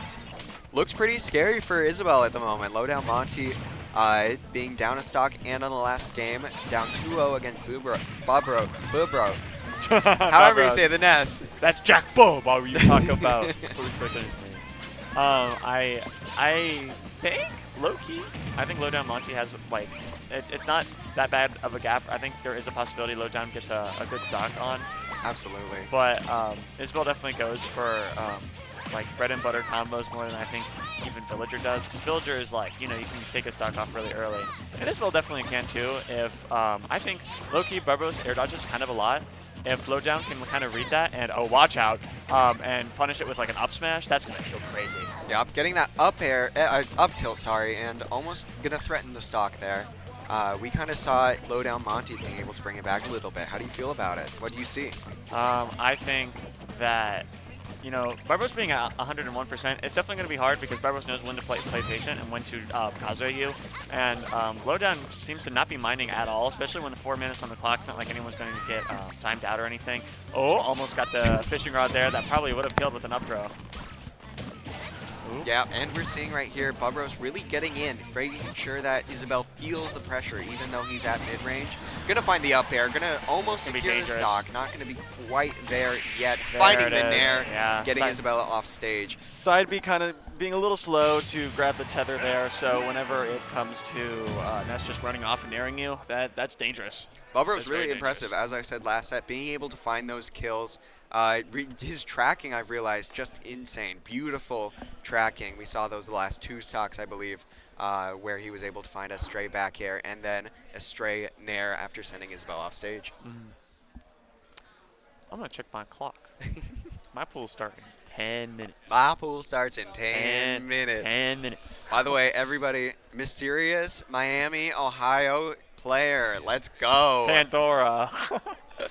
But keep it as that. I 'cause do then wanna it's say- mystique. It's got mystique to it. Be Oh, nice. no! Be nice to your TOs because 10 minutes to start. Usually TOs start taking attendance, I want to say 5 minutes beforehand. So Okay. if we get a game on here quickly, you might be able to commentate one, but I think I might just go. But it was Yeah. it was very nice to watch Barbaros, and it was very nice to see Isabel being played, and that was fun. So you just gonna keep doing this? yeah, I'm trying to learn, man. You know? That's great. I love commentating too, so it's awesome. I have a bit of an habit. I have a bit of habit of getting lost, but I think that a lot of what I'm saying is relevant and sometimes insightful, which I'm really excited about. I'm really happy about that. That's cool. Okay, I'll see you. Have fun. Oh, we did it! We kind of hit that. Good luck on the rest of this commentation. You've been doing really Thank good you, so thank far, you. so bye-bye. Where'd that come from? Where'd the little valve, right? I've hit it like 2 times in the last hour. I don't know where it's coming from. Just feeling a bit crazy today, huh? Like you will in bracket when you make it out of pools. See ya. Gotta love Pandora. 1 second.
looks like I was wrong about. I think I said it was semis before. I'm not sure. Anyways, this is going to be Mr. Fish's Min Min is what it historically has been. Min Min versus Ness. And Bubros on the Ness again. We're going to be seeing, who was it in losers finals? I forget. This is going to be an interesting matchup again. As we heard Pandora saying earlier, Bubros is a very, very technically impressive Ness. Going to be able to get those early stocks with those magnets, drag him off stage into such a deadly position. Min Min especially going to be having a tough time whenever they find themselves off stage. But Min Min's arms just massive. As we know, Min Min going to be able to control a lot of the space, both the ground and air. But whenever they're in a close quarters situation, as we saw, I remember now, against Straw Hat Kids Pac-Man, if Ness is able to find those ins, if Ness is going to be able to win this matchup, or win this match, they're going to have to find ways in and then probably carry Min Min off stage with a few magnet chains. It would be more than likely. But yeah, we're going to see how this matchup plays. I'm still not seeing Bubros. All right, Bubros coming into the building right now. Right behind me, actually. Big surprise. But going to be a bit of a Ness versus Min Min is what we're here to expect. Wondering what stage is going to be played. My first reaction is probably that Bubros wants to find a stage that's a bit larger, going to have a bit more room to use the platforms. Can't imagine FD's ever going to be coming out this set, as that would be an instant ban for Ness. But, something could happen. You never know.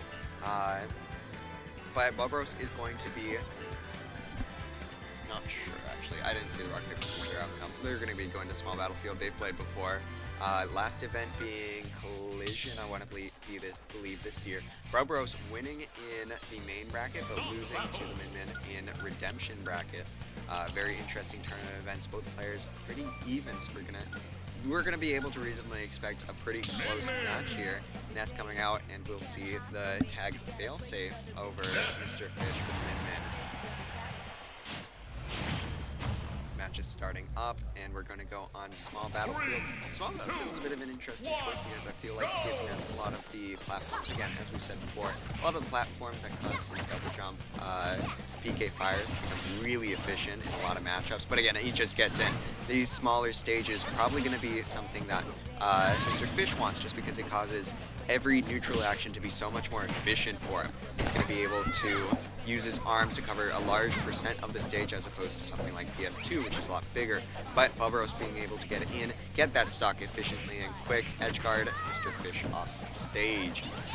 This is going, again, this is something we kind of expect with the Bubros Ness. Could be a player that takes stocks super efficiently, especially on a character like Min Min, who has a pretty bad disadvantage, something that Min Min is known to suffer against. If you get in, you are likely going to be dealing either a lot of damage or getting a lot of stage positioning. Again, being caught off stage, trying to go for the timing mix-up with the up air despite Mr. Fish being able to shield it in time. Bubros probably would have been able to get a huge technical combo off of that. I imagine maybe even just one up air into a second up air. Mr. Fish taking the stage again, getting that up B, something you rarely see Min Min's pull out just because of its narrow hitbox.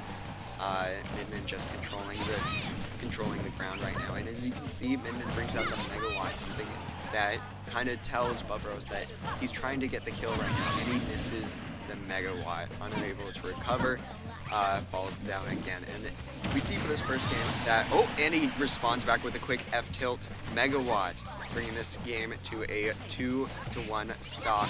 First game, Bubros going to be able to get in, try and find that advantage state, doing a bit of a delay on the recovery, finding a PK Thunder to punish right on his shield. He's going to be able to deal a quick 40% to Ness, and he's going to try and keep on his advantage state. Interestingly enough, with a couple Ram Nair chains.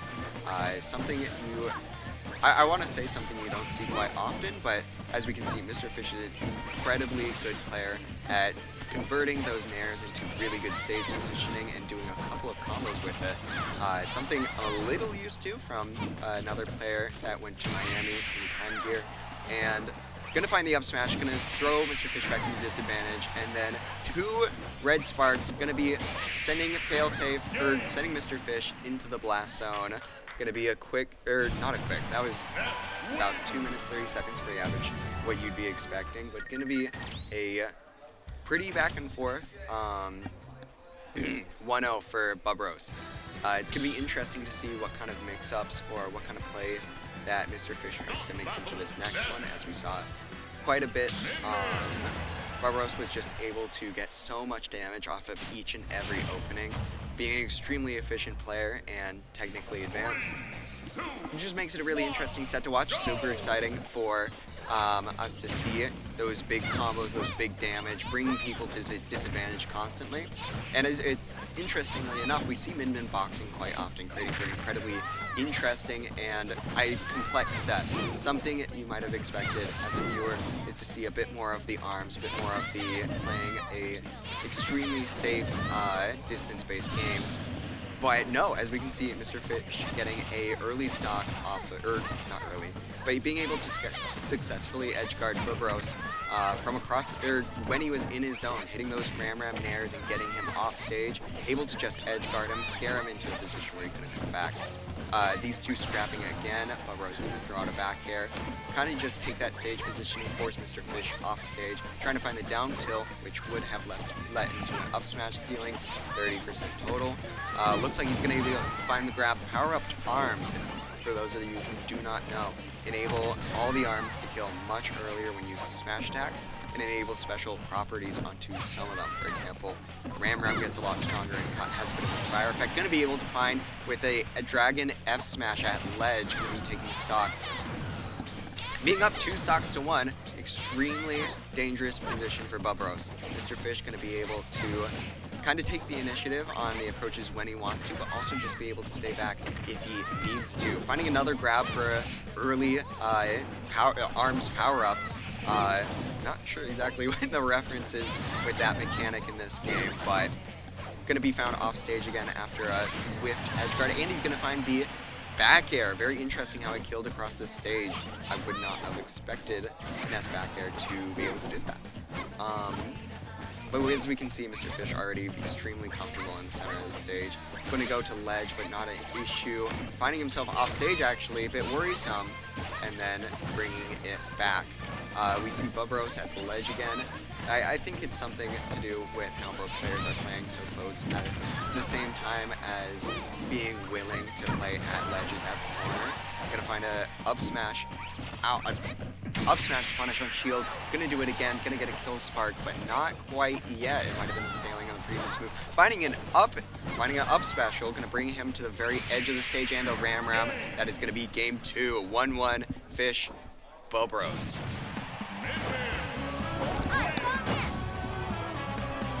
Very interesting to see how dynamic these two have played. As if you can recall, last game, Mr. Fish was able to. Mr. Fish wasn't able to take the game, lost 3 stocks to 1, and then this game, Mr. Fish was able to win 3 stocks to 1. So it's very interesting how back and forth, how volatile this matchup may be. Something I was expecting more of was Min playing the range, playing the space, but it seems like it's such an important decision that Mr. Fish is able to go in, find those really big hits against Ness, which causes such an impressive advantage state. Yep, going to be hit with the double fair off stage, causing an early stock. This is something we saw from the first game, which implies that momentum is also another important part of this game. Not going to steal the double jump. Oh, getting hit by PK Thunder, PK Rocket, not edge guarding. Not going to be able to hit the fair off stage against Ness. Ness coming back off, hitting the back air. Just momentum's hugely in Bubros' favor. We're less than a minute into the game, and he's already taken 2 stocks. Mr. Fish going to find an up smash out of shield, something we've seen before.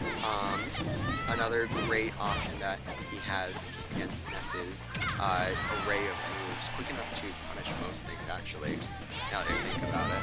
But going to be in this ledge trap scenario, as we've seen before, Mr. Fish being able to get a lot of kills off of these ledge trap scenarios. Something that's very important. Getting that straight up smash in neutral, going to take Bubros' first stock 2-1.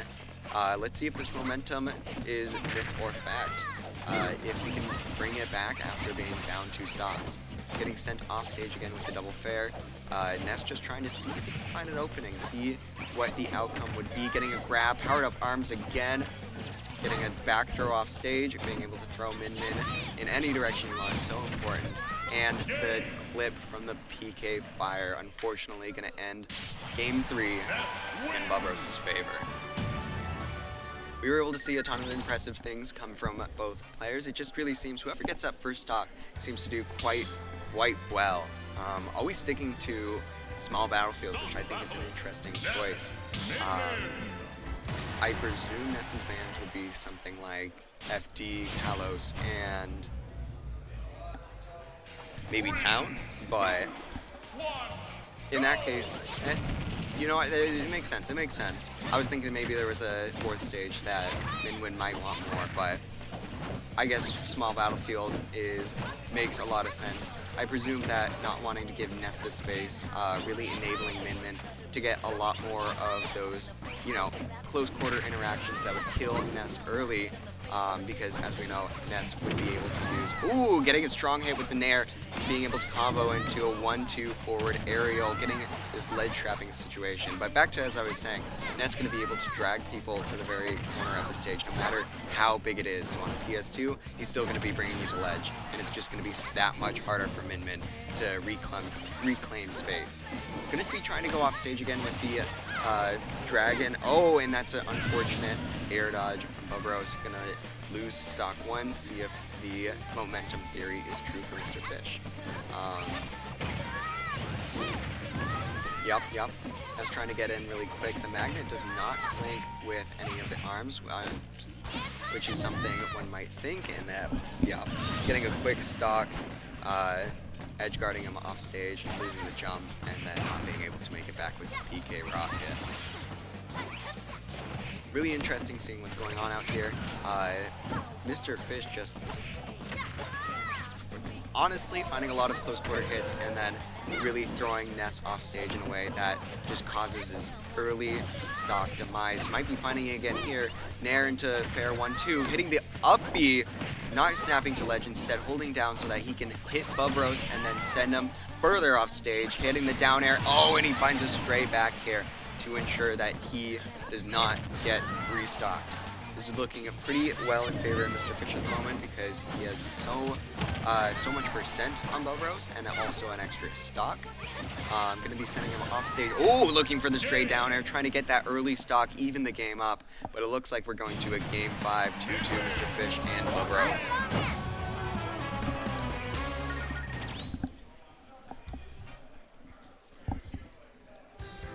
It's been really interesting watching this set so far, all of the games being on small battlefield. Every single game as well being a 1-2, 1-1-1-1 sort of win for each of the characters. And each time the first stock was taken by a character, they would almost immediately start showing a dominance in the set. This is going to be game 5, which means, you know, both players are going to be back on an even playing field. This is the last game. So whoever wins this ends up winning the entire set and advancing towards the loser side of Grand Finals. We're going to see an early percent, bit even at the moment, but we're going to see a bit of early percent for Bubros and getting thrown back off stage, getting the up B. Mr. Fish trying to continue getting these early kills back off of back throws, keeping Ness off stage, and then missing the tech for Bubros to try and get that jab lock, throwing Mr. Fish off stage. Luckily being able to find an aerial F smash with Megawatt, sending Bubros far enough away to reclaim enough of stage. Being able to hit the tech, being able to hit the tech and then getting followed up by a nair and then a down air. Mr. Fish losing the first stock, Bubros being able to take it. Mr. Fish running in, getting thrown off stage, and finding the Megawatt forward air. This is an even game. Both players being able to recover from these situations where they get thrown off stage, sent into such a deep disadvantage state. Extremely volatile match, something way more volatile than you might expect from both players. Being able to recover even after the little up B missing ledge. looks like it was more of a stall than anything else, which is not what I would expect, but a fairly intelligent maneuver. Barbaros throwing out those PK fires, trying to control a bit more of the space. Going in for the dash attack, a bit of a mix-up from the usual landing there, safe moves that we usually see. Getting that jump in, despite getting pressured by the yo-yo, something I know myself would not have been able to do. Very scary in those sort of situations, but going to be able to find themselves in a bit of a tricky position here with at 120%. Almost any move in Ness's is either going to kill here or send them very far off stage. In one of those tricky positions, finding the Nair at 100%, getting the up B, sending Barbaros into his final stock. Going for another dash attack, getting a back throw, powered up arms, getting hit by the Nair, losing the jump, and not being able to recover, unless getting hit by the Thunder, strategically maneuvering back on stage, and then getting hit by a fair. Stock secured, 1-1, last game. This is the only stock that matters at this point. Gonna be able to find PK Fire into a short little combo that sends Mr. Fish off stage. Again, really gonna be able to do that from any point in the stage, even if Mr. Fish is further from the ledge than you would expect Ness to be able to handle. Finding another grab neutral, gonna be powering up those arms again. Barbaros sending him off stage after a bit of an excursion. Bit of a reversal, one may even consider it. Finding the up air as Mr. Fish tries to recover, and that is game and set. An extremely difficult Game 5 situation. Barbaros going to be moving on to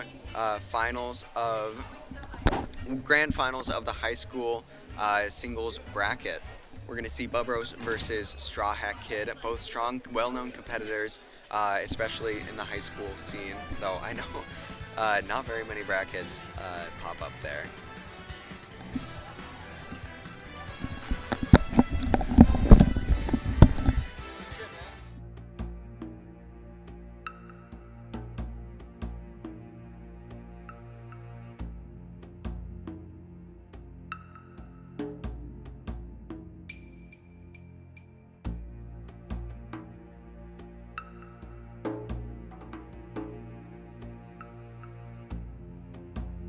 Back between Barbaros and Straw Hat Kid. Straw Hat Kid, again, as said before, a player in the Northwest Ohio region, and then Barbaros, a player in St. Louis. Earlier on in the bracket, I don't recall seeing the set count, but Barbaros was eliminated by Straw Hat Kid, this being a rematch in grand finals, having to win 2 sets in order to close out the champion title. Wondering what stage they're going to. It sounds like they're deciding, they're taking a little bit to decide, maybe unfamiliar with each other's characters and strategies that they can employ, but really interested to see how this goes down. Maybe Barbaros is considering switching up the stages and having that be the main game plan, main strategy when fighting against Straw Hat Kid.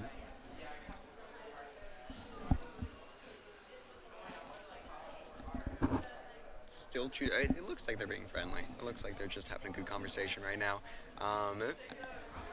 Something really interesting that one may want to keep in the back of their mind in regards to this matchup is how, I want to say effective, Ness F Smash is going to be against the, what's the name of it? The Fire Hydrant. How effective Ness is going to be against the Fire Hydrant. Ness's F Smash immediately going off whenever whenever a projectile kind of comes in that space where it usually hit.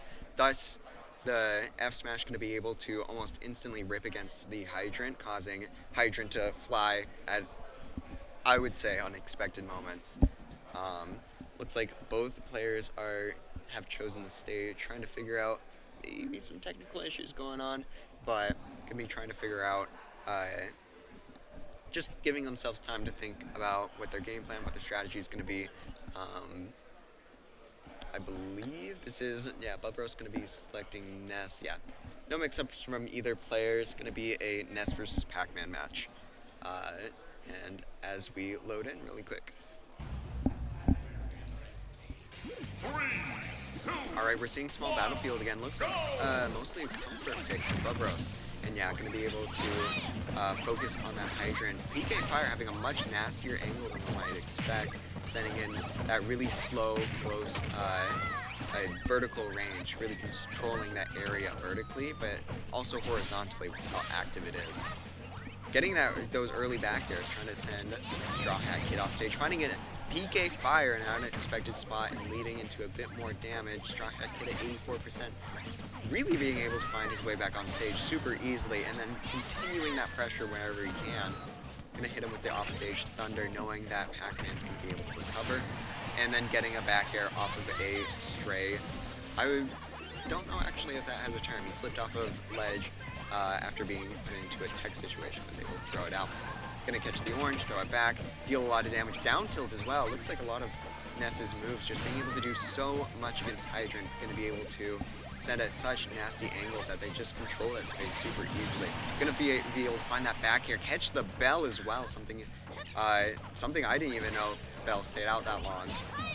But gonna be do a little bit of tech if anyone noticed. You do a double jump PK Fire, and if you, I believe, hit it, I don't exactly remember how many frames you have, but it's extremely tight, only a few frames to hit, and then it'll go straight instead of going down. Trying to hit him, just keeping Straw Hat Kid off his stage. So much pressure despite not being anywhere near Pac-Man. The Thunder getting a ton of mileage. Both characters trying to grab one another, going to be reset back to neutral. Straw Hat Kid with a bell again, looking to try to catch that neutral tech. Unfortunately, missing. And he hits, and Ness hits Bobros with the PK Rocket. Not doing as much just because of the lingering sour hit, but going to be able to turn it back around, send him off stage, and catch him with an air. Going with an early fair, trying to bring Straw Hat Kid off of stage and start that pressure again. Straw Hat Kid being able to, oh my goodness, being able to catch him with the bell and then continue the offstage pressure into a back air. Ness going to be getting hit by the Galactica. Looks like it might be an efficient tool for its starting advantage if Straw Hat Kid gets the opportunity, but unable. The Galactica is going to whiff on the second hit, unfortunately. Back in neutral, Ness is going to be using the Hydrant again. Really interesting how much time it forces Ness to spend on the Hydrant, allowing Pac-Man to charge a ton of the fruit meter. And yeah, Ness is going to be able to find another stray back here. Really finding those key moments in order to fight back with the against the Pac-Man pressure and just secure those stocks super efficiently. Little fact about Ness back here, extremely strong move. A lot of Ness's kit ends up being extremely strong, especially his F-tilt, which I'm kind of surprised we haven't seen a ton of that coming in from the last few sets that Bubros has been in. But also the back air being able to secure stocks pretty easily at ledge from around 100%, I would say. But going into game number 2, we gotta wonder what kind of changes to the game plan is Straw Hat Kid thinking. Still using that Hydrant to buy time to charge fruit, getting the grab off of reading that get up attack. It's really interesting. It's really interesting to see. As we were talking before, Ness is going to have some moves that are able to absorb charge projectiles. I believe we saw a Mewtwo earlier that he did absorb a few of the Shadow Balls, and then I don't believe, yeah, you can technically absorb Isabel's the way, but it's not an incredibly relevant part of the matchup and would put Ness in a very bad position to try and attempt. But as we can see, Pac-Man's fruits, none of Pac-Man's projectiles actually count as energy based. So whenever these fruit come at Ness, they're gonna have a higher enough priority to break through Magnet, but also don't count as as an energy based projectile, meaning he won't be able to kill off of it. Gonna be able to down tilt the Hydrant and continue some pressure using that, sending Straw Hat Kid off stage, going for the down smash, trying to 2-frame Pac-Man, get that 120% kill, which pretty reasonable. Getting that up smash on Hydrant, instantly breaking it, and throwing Straw Hat Kid back in the air, tracking him incredibly well with the Thunder, throwing Hydrant back in the air. If Pac-Man had jumped there, easily would have been the stock for Ness, and that is something we want to be aiming for here. Getting the bell through stage, fun fact for anyone who doesn't know or doesn't but fight Pac-Man often, which, you know, fair enough. Interesting that I guess they weren't I guess they weren't expecting Ness to get hit by that landing on stage. But Ness going to be getting Bell again, but at 130%, not going to be able to follow up after getting traded with. That's going to be another stock for Straw Hat Kid. Excuse me. That's going to be another stock for Straw Hat Kid, being able to bring it up 2-1. Kind of a, from what I'm seeing, Bobros coming in at 1-0, so this may be another interesting Game 5 set. Bobros going for the PK Rocket, something that it does not end up hitting, but very interesting maneuver to go for. We've been seeing a lot of these risky PK Rockets coming out, trying to get these early kills, but it also conditions the opponent to respect PK Thunder so much more, because you never know if PK Thunder is going to be a tracking opportunity for Bobros, or if they're just going to straight up try and kill you at 20. As you can see right now, Bobros dancing around, trying to see if they can find an opening, but Straw Hat Kid being able to outbox Ness in this position.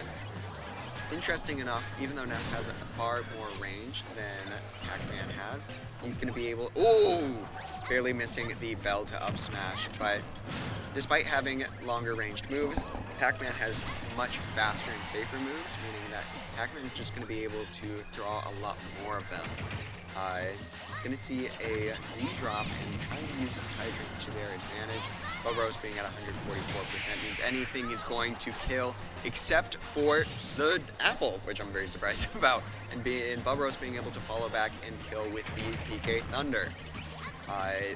Extremely close, as we've seen Bobros in the past being able to convert these sort of low percentage stocks into kills by sending them off stage and then following up with a strong kill move, as we've seen Dare, Bear, something like that. But Straw Hat Kid just making sure that they avoid any of these, neutral hits, aerial hits. Gonna get a Bobros gonna be able to follow up though, getting a few boxing opportunities and making the most of it. Going for a nair, up tilt into nair, just trying the best. And as we saw there, reflected the water in order to break the hydrant quicker, finding themselves off stage, and Pac-Man secures the stock with an F tilt at ledge. It's gonna be 1-1 Straw Hat Kid and Bobros. Very interesting set, as opposed to what we saw before. It seems that it is not as volatile for Pac-Man just because he's able to survive off stage so easily, but it's also going to be not as volatile for Ness just because Pac-Man isn't going to be able to find as many of those opportunities at, such a neutral position. Instead, they're going to have to charge their projectile, primarily get kills off of back air and Bell Fruit from what we've seen so far. Gonna come into Game 3, switching off of PS2 back to a small battlefield. Definitely a comfort pick for Bobros, though it's gonna be interesting to just see how he plays it. The less space might be easier for him to find those opportunities to get close quarters combat, and then Straw Hat Kid may have more of an opportunity to, I was gonna say, have less of an opportunity to charge the fruit. Gonna be mashing up B out of PK Fire of all things. Maybe creates a few frames of gaps so that they could try and climb out. Gonna get tracked by the PK Thunder again. Gonna get hit by that again. Trying to punish Bobros for using the move, but he's just able to follow up with PK Thunder. Finding the up tilt to kill at 130, I want to say. Fairly early kill considering how heavy Pac-Man is, but no matter. We'll throw out a Hydrant again.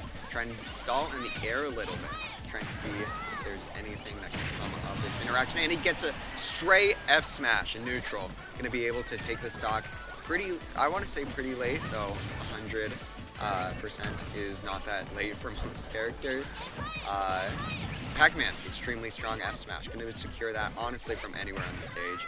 Maybe if they were across the stage, then it would cause a scenario where they wouldn't land it, but extremely strong F smash. We're gonna find Bobros getting a few straight hits into getting Straw Hat Kid on ledge, and then a reversal, then trying to read the roll and not quite hitting it.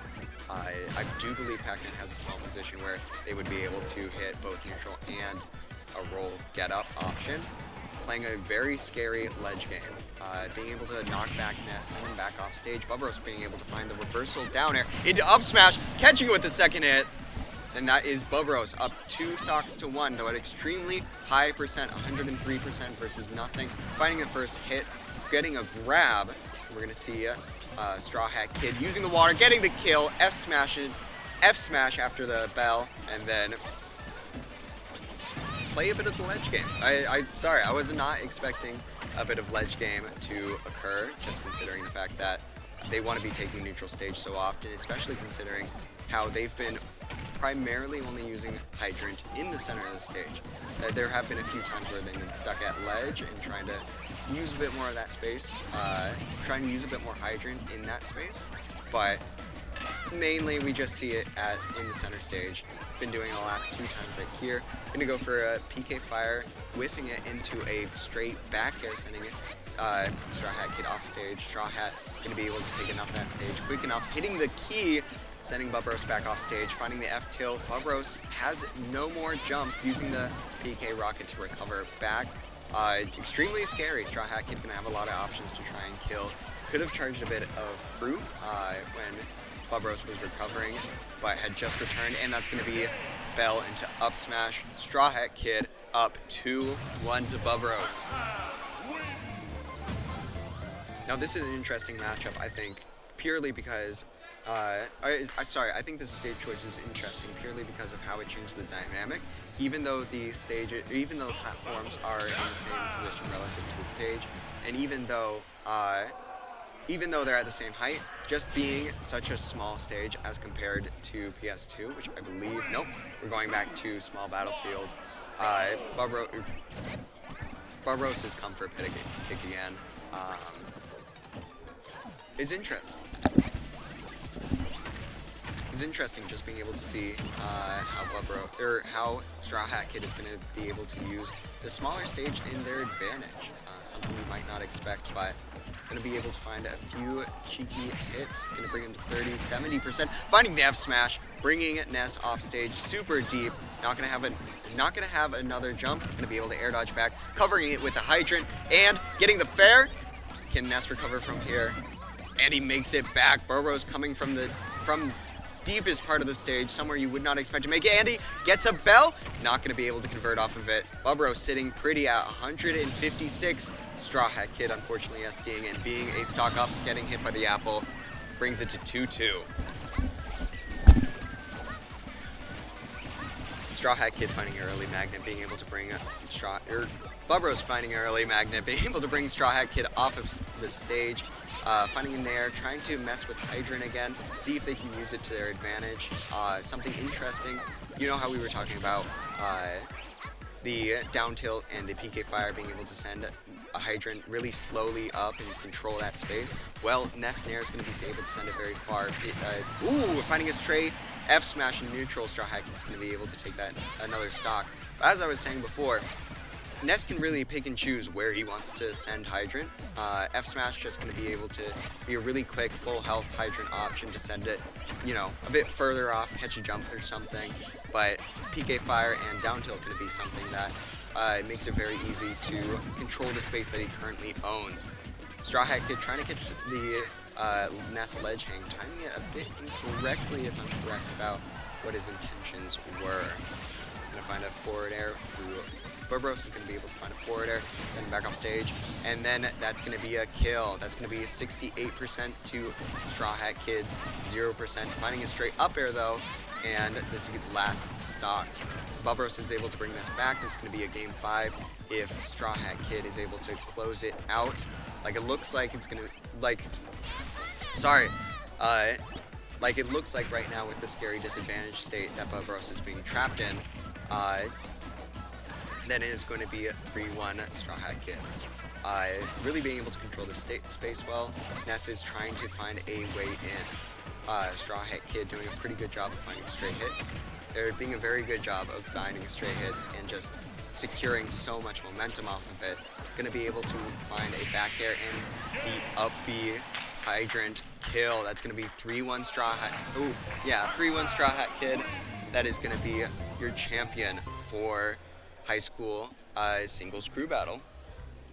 Both very promising players, both players we've seen a lot of in the past. Going to be very exciting seeing where they go in the future. As a collegiate player at Miami University,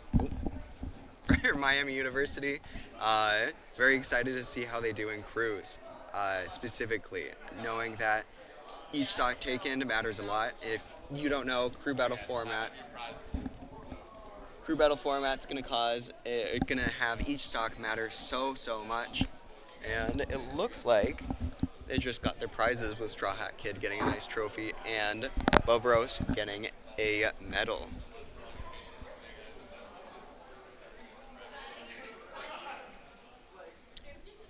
All right, but that is going to be the last of me. I'm gonna be checking out my teammates' bracket runs in Ultimate Singles.